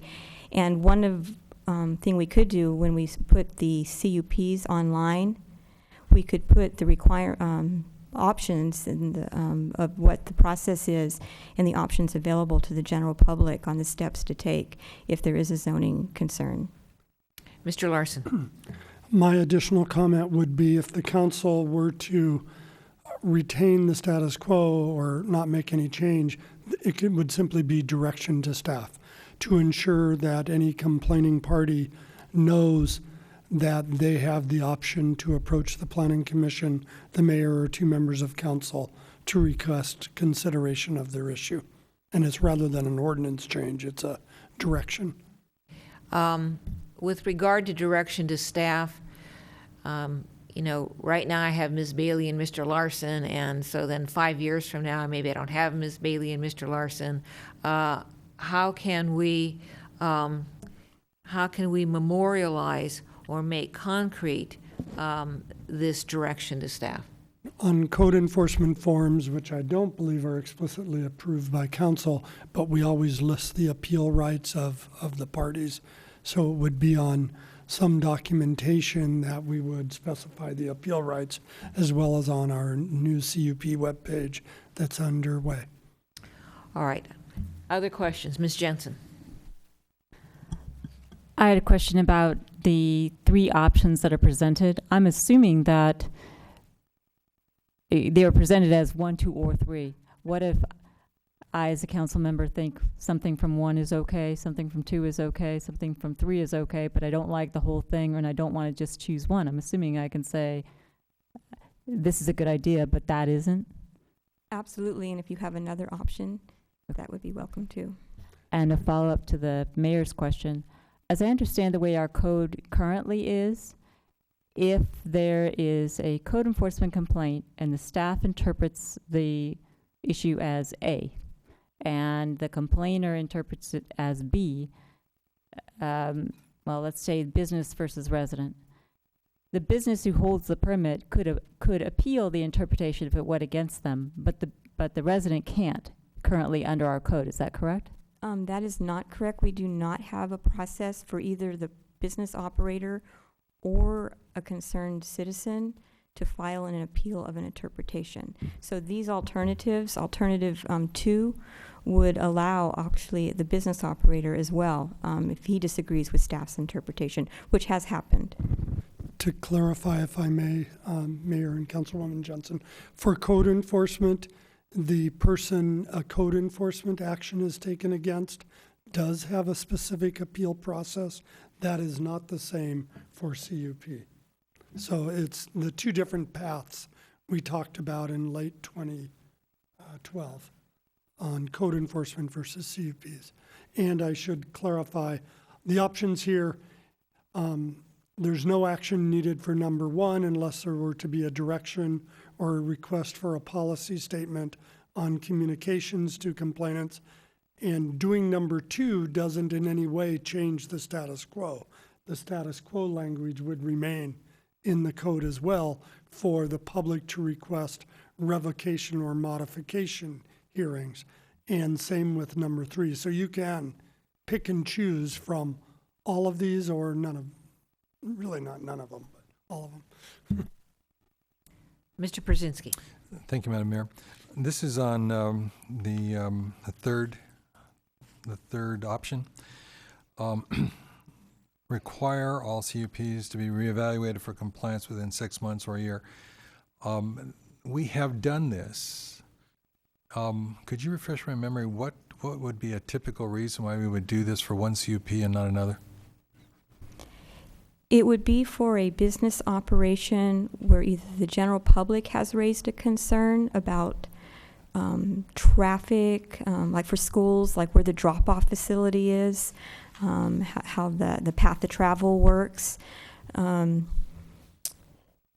those are the types of situations where people have done that, as well as imposing conditions of approval where it's questionable if what they're imposing is actually going to work. And we try to do things to impose conditions which we think will mitigate issues, but it's questionable, like the golf range when we discuss out there the other conditions, those were continually being reevaluated to ensure that the driving range, the conditions imposed on that would mitigate errant golf balls. All right, so if I might then, we are actually exercising this. We do it on a case-by-case basis, depending on where we see the risk of some difficulty in compliance or the potential particularly raised by the community that this is something that may not necessarily be actually executed on the part of the person who has been granted the conditional use permit.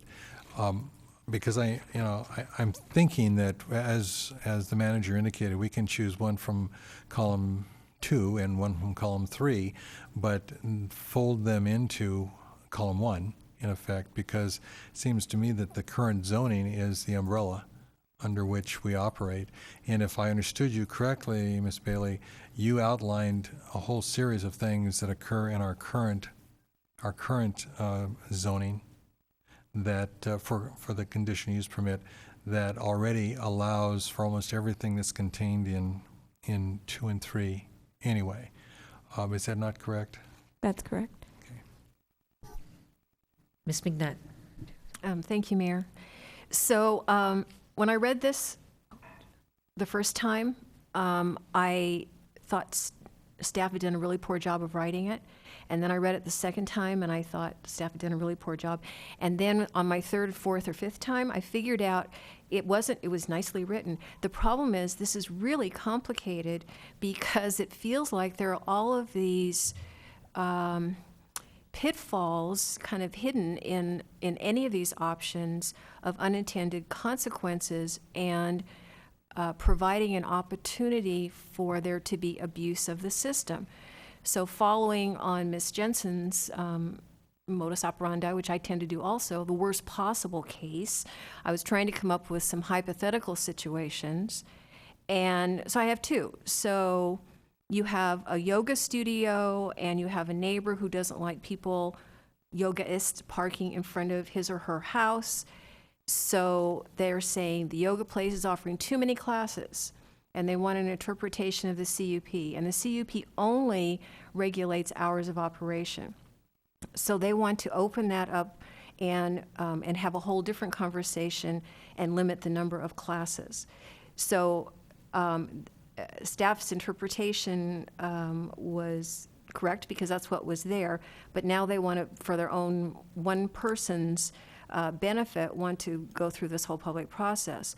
Or you have a store in Old Town that sells women's wear, and all of a sudden they add some men's clothes.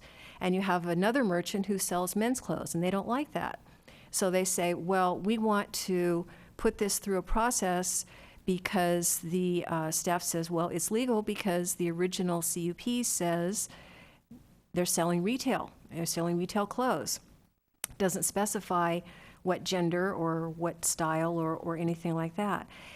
So this could become a real tool for individuals with personal agendas, and at what expense? I don't see in here a recommendation of, is there some kind of fee, appeal fee that people have to pay that helps cover the cost of all these extra meetings and staff time and so on.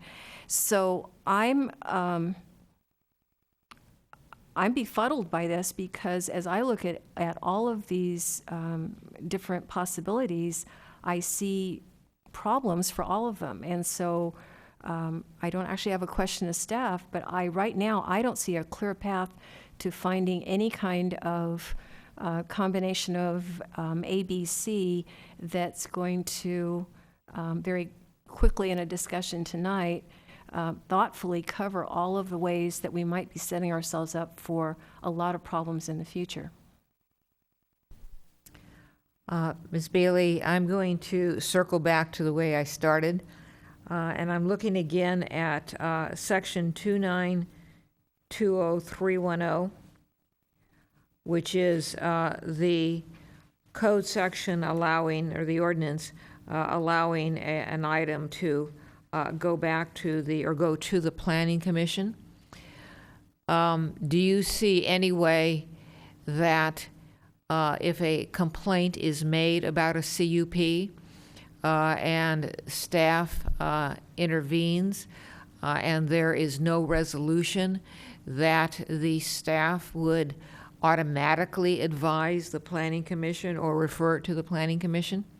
See, what I'm trying to avoid is having things get stagnant. Typically, the staff would not send an application to the Planning Commission for consideration if staff believes that the CUP, that the operator of the CUP is in compliance. Thank you. All right, further discussion before I open it up for hearing? Mr. Larson. And Madam Mayor, I did want to follow up on your prior question to me based on a consultation with the mayor. Besides direction to staff, or to the attorney, besides direction to staff, there could also be a memorialization in a policy statement that becomes part of the council policy manual of what staff would do or inform complainants who don't find relief through staff's actions. And why would you have that as an option as opposed to an ordinance? It's a longer process to get into the ordinance and to change, and it seems to be more operational, but ordinances cross all boundaries of detail, so maybe best to have the attorney. And I should also say, starting with Attorney Korb, who looked for the council policies for me and was never able to find them. That is a challenge also. Ms. Propp. Because of electronics, we have a better tracking record for our policies that are categorized and scanned by the clerk's office now. Just as a follow-up for language versus a policy versus an ordinance, a policy change or a policy memo or directive to staff would allow this council to try a program for a trial period, reevaluate it, and make modifications in a much more timely manner than trying to craft an ordinance and revise it each and every time that you found a potential pitfall. Thank you. And one more question, at least from me. When does staff anticipate having the conditional use permit information online? We are hoping to have it online, and right now we're focusing on just getting on the restaurants and certain uses that we know the public has an interest in. Those are the ones that will be easiest to put online first, and we're hoping to have that done by the end of the year. Thank you. Further questions? All right, seeing none, I have 2 cards. If anyone wants to speak on this item, please submit a card to staff. First person, Lee Quintana.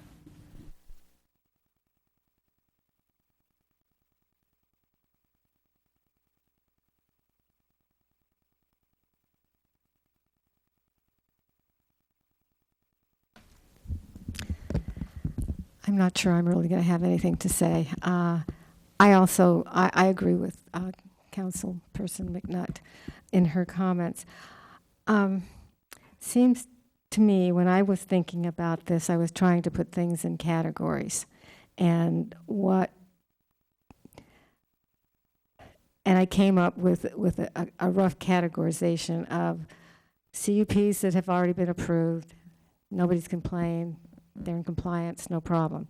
CUPs that the public has complained and they're not in compliance with their application, and no application has been filed.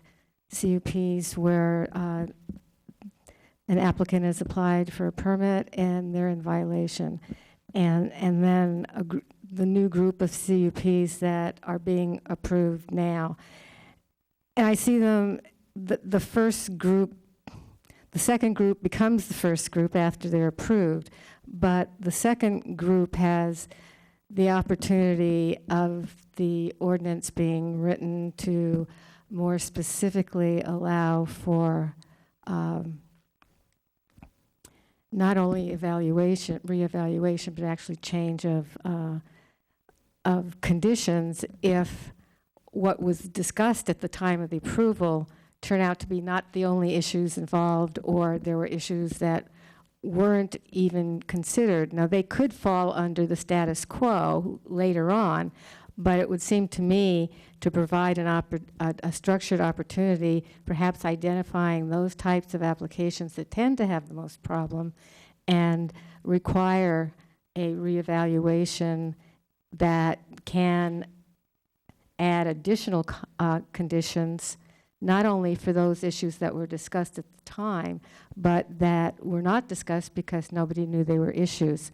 And then have a regular process every 5 years to redo that, because one of the problems with CUPs, especially the old ones, is they weren't drawn with conditions and circumstances that may occur now, although there is provision for that under 29-2315, it's not as obvious. And CUPs are very complicated.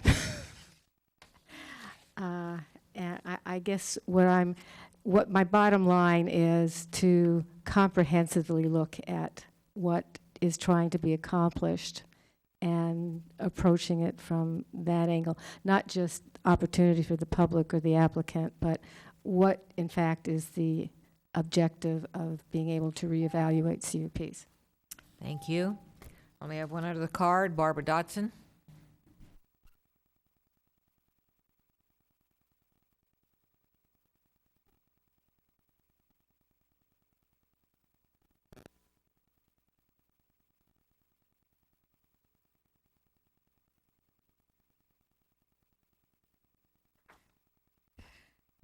Good evening, council members. I want to thank staff for the time it has taken to review the CUP process. I am actually just going to read what I guess I sent to you all, and I am going to be repeating something that Lee said, but oh well. I strongly support the staff recommendations that the town code allow for requests from the public for formal reviews when there are disagreements about how to interpret CUP conditions. Residents around Hillbrook School have indeed had disagreements with staff about how to interpret Hillbrook's current CUP, so provision for reviews before the Planning Commission would be welcome. And I'm really talking about a formal process, because without a formal process, we really have had difficulties getting our concerns addressed over the last 2 years. I hope Council will go with option 2.2 and allow for formal appeals. I would like to ask Council to consider one more addition to the town code to deal with one more problematical situation that has come up relating to the Hillbrook CUP, and the proposal is on the overhead. Allow members of the public to propose new conditions to an existing conditional use permit when new circumstances arise after the conditional use permit has been approved. Such new conditions will deal with circumstances that did not exist at the time of the original approval. And this, I'm citing one example here, but there are quite a few examples of things that have occurred in the last 4 years that were not occurring in 2001 when the original CUP, the current CUP was approved. An example of how a provision like this would be of great help comes from problems arising from the current Hillbrook School CUP. In 2001, when that CUP was approved, Hillbrook had almost no afternoon enrichment or inter-school sports programming. Thus, there was very little Hillbrook traffic in the neighborhood after 3:15. As a result, the CUP was written to address only traffic problems during morning and afternoon dismissal times. The CUP did not address problems that did not exist. Then, in 2009, circumstances changed dramatically. A new administration took over. Since 2009, Hillbrook has been offering almost 30 different after-school activities and has hosted as many as 9 inter-school after-school sports competitions in any 1 week. All this activity occurs after dismissal time and often generates more traffic than is generated during the afternoon dismissal period. The CUP does not address traffic that occurs after 3:45, and the school claims it only needs to limit traffic during the peak periods identified in the current CUP. The language I am suggesting would give members of the public the ability to ask for reasonable additions to a CUP to address circumstances that could not have been foreseen. As always, thank you for your public service. Thank you. I have no other cards. Does anyone else want to address us on this issue? If you do, you can come forward. Noting for the record, no one's coming forward, I will close the public testimony portion of this public hearing and turn to the council for questions, motions, comments. Ms. Jensen. I'm not sure from the staff report whether a motion is appropriate. I won't make it. I'll just make comments. I agree with the mayor that in looking at 2920315, that's on page 2 of our staff report, it does provide an indication of why a conditional use permit may be revoked, but it doesn't really set forth a process to do that. And I know the experience has been in the conditional use permit with Hillbrook, since Ms. Dotson has spoken, that complaints are put in, the staff tries to resolve them with the holder of the permit, and the complainer isn't really involved in that. And when there is no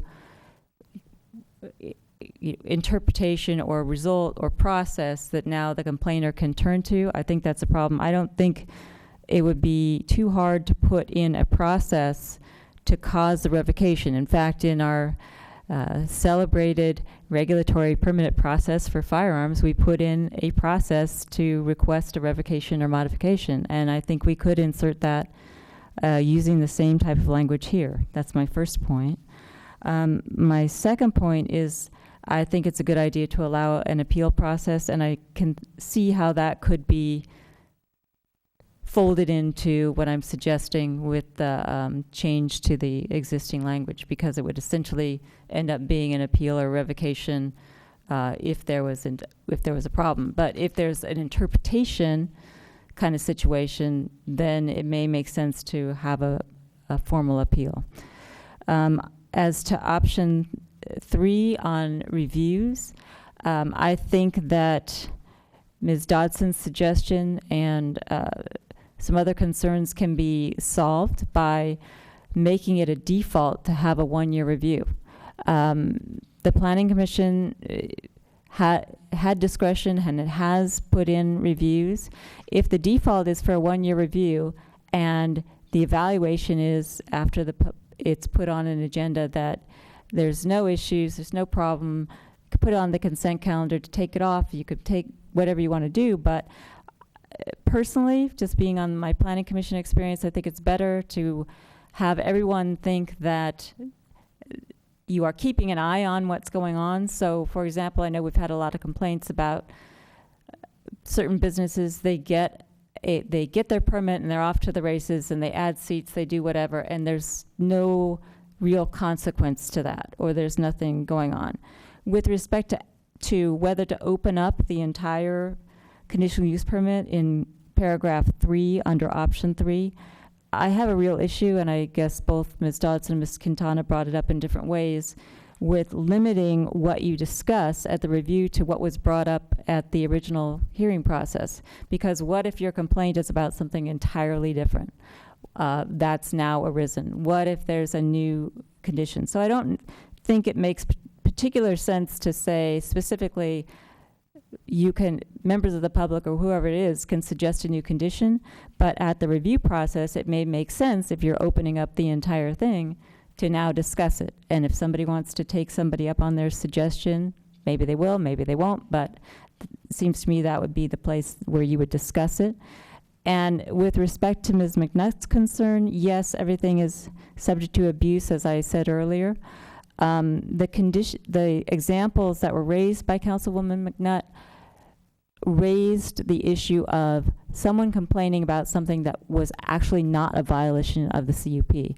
So if the yoga studio in Councilwoman McNutt's example was operating from 9 to 5, and that's what their condition was, then there would be no basis to talk about how many classes there were, because they actually were operating under their conditional use permit. If at the year review somebody wanted to say, they have too many classes, maybe it could come up, but it wouldn't be, now you could use this as a whip to get people to do things for your own personal interest, because they would actually be operating under their conditions. So I just think it's important to give everybody, the business owner, whoever it might be, a definite process for getting an issue in front of the proper body. In this case, I think it's the Planning Commission. I think there should be a formal appeal process. I think there should be a built-in default 1-year review, which the Planning Commission would have the discretion to not have. And whatever review that is done at any particular time, it should be the entire CUP, because if you put in 35 conditions and you only get to talk about 2, then why do you have 35? You should just have 33. So all of the conditions should be part of that review process. So that's my input. Thank you. Further discussion? Mr. Larson, do you look like you have a question? Well, it's actually, I wanted to respond to a question about the direction or action before the council tonight, as referenced by Ms. Jensen when she started. Based on the April discussion of council about changes to the CUP process, it was clear there was no consensus at that point in time on what changes the council would want to pursue. And we had requests to look at mandatory annual reviews to an interpretation process, as Sandy described in her opening slide, There's lots of different comments put up per council. So what we're really looking forward to tonight is we've tried to respond to the issues raised and package them in a set of alternatives so the council can pick and choose and provide direction on what changes they would like staff to further explore and develop to bring back to you for consideration, and likely to the Planning Commission first if there's any zoning code changes. Further discussion? Ms. McNutt. Well, I continue to be very concerned about this. I'm not sure why we would even bother to do a CUP. I'm only being partially facetious here because if it's going to be reopened, they pay thousands of dollars for the privilege of going through our sometimes horrific process. And then it's going to be reopened and everything looked at once a year or whenever anyone wants to request it, then I don't know, maybe we just should start with a whole new system. As Ms. Cortana said, this is really complex stuff. And so I probably would only be comfortable at this point. I do like the idea of more of a policy directive that gives some more flexibility to test this out and see what we're uncovering here, what we're setting loose. And I think when the mayor was talking initially, it sounded like, if I could read her mind, that some modifications or further explanation to the existing zoning code would be the best. So that would be my preference right now, is to try to modify what's currently in existence and use a policy directive to accomplish that as a first baby step into exploring this world before we get too far into something else. Mr. Brzezinski. Thank you, Madam Mayor. My inclination is to start where we are right now and to see if there are issues that our current 292315 code is not adequately addressing. Because when Ms. Bailey described all the things that we actually have in our current town code relative to the conditional use permit process, I was having difficulty finding where were the lapses, where were those things that we were not able to accomplish, or even that were recommended by our public and in our own previous discussion, where were they not actually able to be acted on? And if I'm understanding the mayor correctly, and I believe I heard the mayor say, there may be some things that we need to put in policy language to allow us to accomplish some of those things that we find right now don't get moved through quickly enough, but could be part of our process if we just created policy around them rather than creating, a new code.